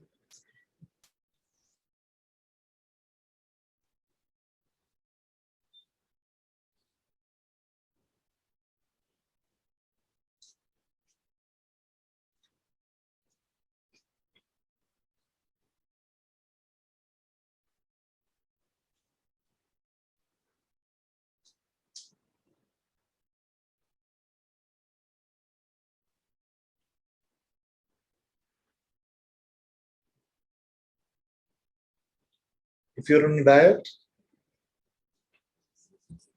don't go to the donut shop. That's it.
Okay, I'm becoming too still. So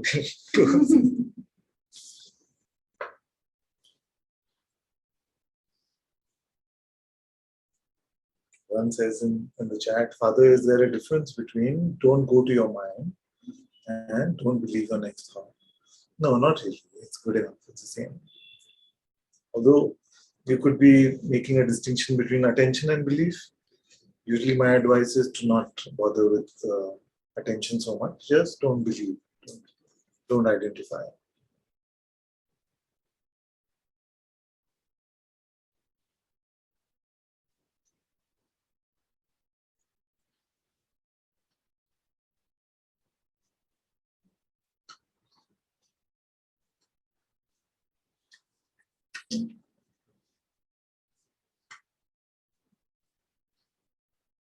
One of them sings or no?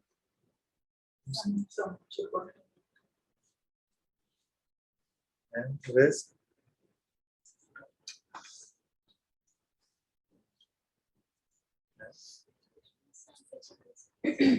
Which one? Okay. If the voice can come, that's okay.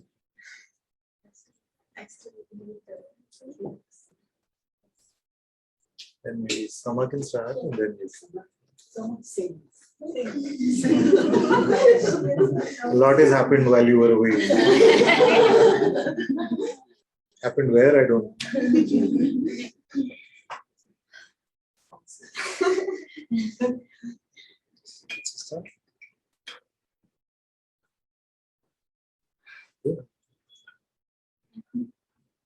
प्यासा हिरन जैसे ढूंढे हैं जल को, प्यासा हिरन जैसे ढूंढे हैं जल को, ऐसे प्रभु मैं तुझे ढूंढ रहा, ऐसे प्रभु मैं तुझे ढूंढ रहा। सोना चांदी मैं तो ना मांगू, सोना चांदी मैं तो ना मांगू,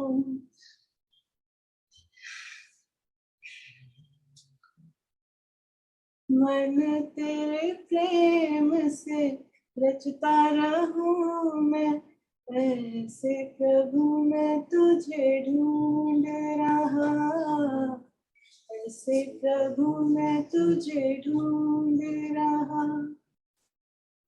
तू ही मेरे मन की अभिलाषा, तू ही मेरे मन की अभिलाषा, तेरी पूजा हर पल करता रहूं मैं, ऐसे प्रभु मैं तुझे ढूंढ रहा। तू जो मेरे मन में वास करे, तू जो मेरे मन में वास करे, पाप से निश दिन बचता रहूं मैं, ऐसे प्रभु मैं तुझे ढूंढ रहा। Amen.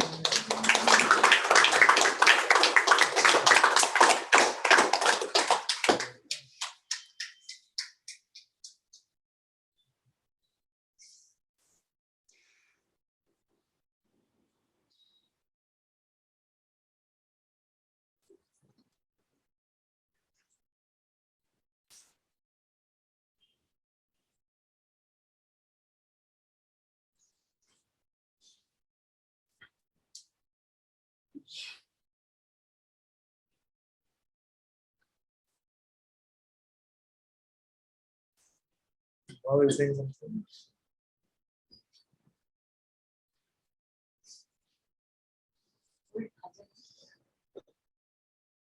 की उठत दाय, की उठत दाय, गिरत भूमि लटपटाय, गिरत भूमि लटपटाय, दाय मातु गोद लेते, दायमा तो गोद लेते दशरथ की रनिया ठुमक चलत रामचंद्र ठुमक चलत रामचंद्र बाजत पैजनिया ठुमक चलत रामचंद्र ठुमक. Oh, go on. Lyrics याद नहीं है. Very great.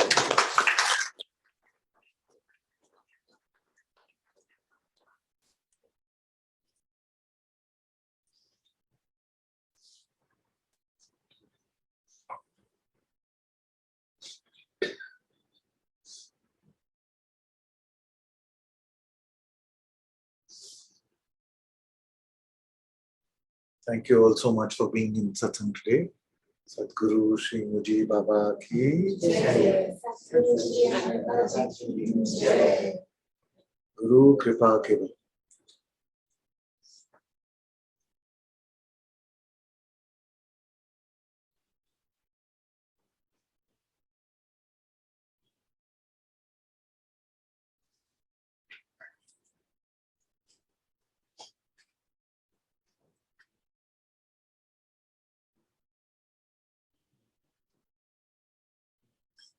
Okay, unmute everyone.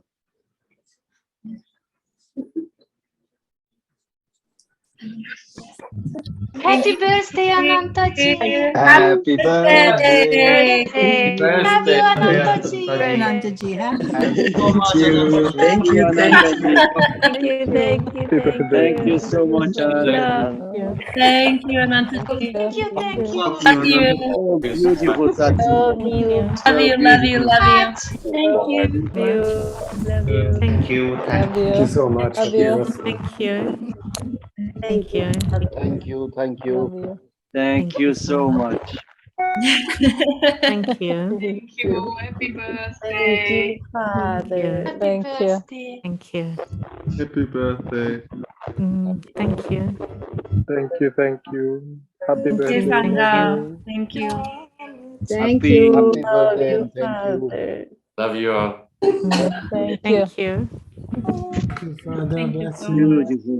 So beautiful.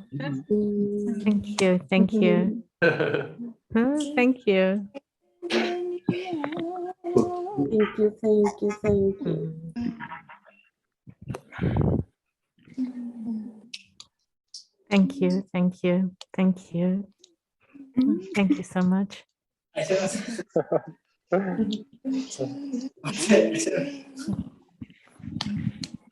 Fresh God is so fresh and innocent, so innocent now. Fresh God is so fresh and innocent, so innocent now. Fresh God is the highest, and this is freedom. Fresh God is the highest, and this is freedom. Fresh God is so fresh and innocent.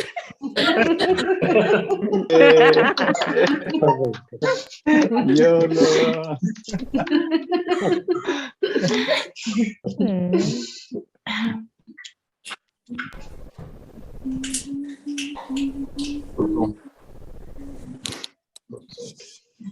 Thank you, thank you, thank you, thank you, thank you. Birthday, Guruji. We love you so much. Love you. Love you.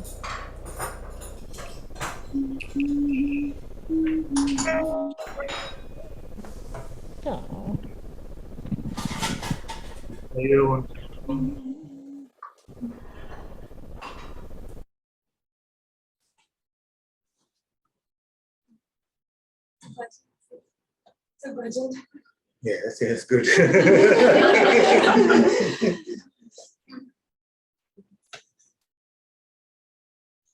Shri Krishna Chaitanya Prabhu Nityananda, Shri Krishna Chaitanya Prabhu Nityananda, Radhe Krishna Radhe Shyam Radhe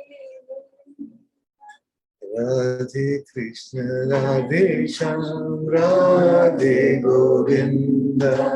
Shri Krishna Chaitanya Prabhu Nityananda, Shri Krishna Chaitanya Prabhu Nityananda, Shri Krishna Chaitanya Prabhu Nityananda, Shri Krishna Chaitanya Prabhu Nityananda, Radhe Krishna Radhe Shyam Radhe Govinda, Radhe Krishna Radhe Shyam Radhe Govinda, Radhe Krishna Radhe Shyam Radhe Govinda, Radhe Krishna Radhe Shyam Radhe Govinda.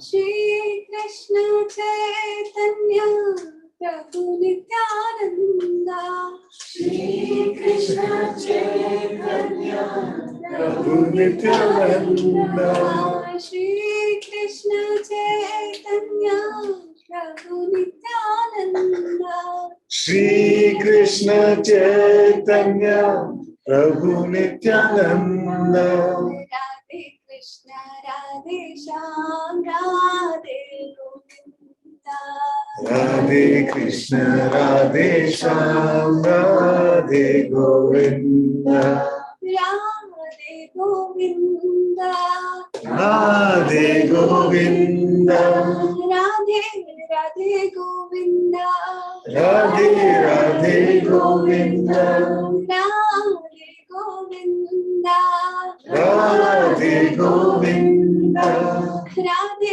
Radhe Govinda, Radhe Radhe Govinda, Radhe Govinda, Radhe Radhe Govinda, Radhe Govinda, Radhe Radhe Govinda, Radhe Govinda, Radhe Krishna Govinda, Radhe Govinda, Radhe Krishna Govinda, Radhe Govinda, Radhe Govinda, Radhe Radhe Govinda, Radhe Radhe Govinda,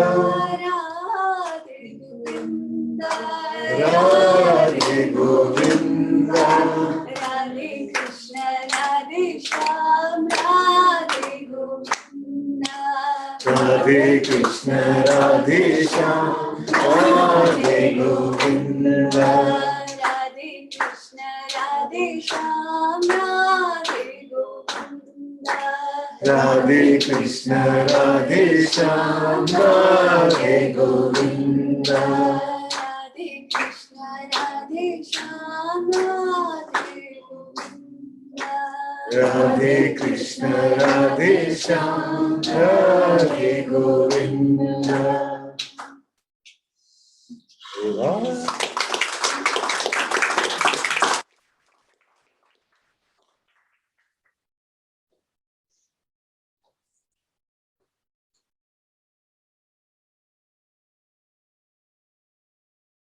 Guru Shri Muji Baba ki Jai. Satguru Shri Ananda Ji ki Jai.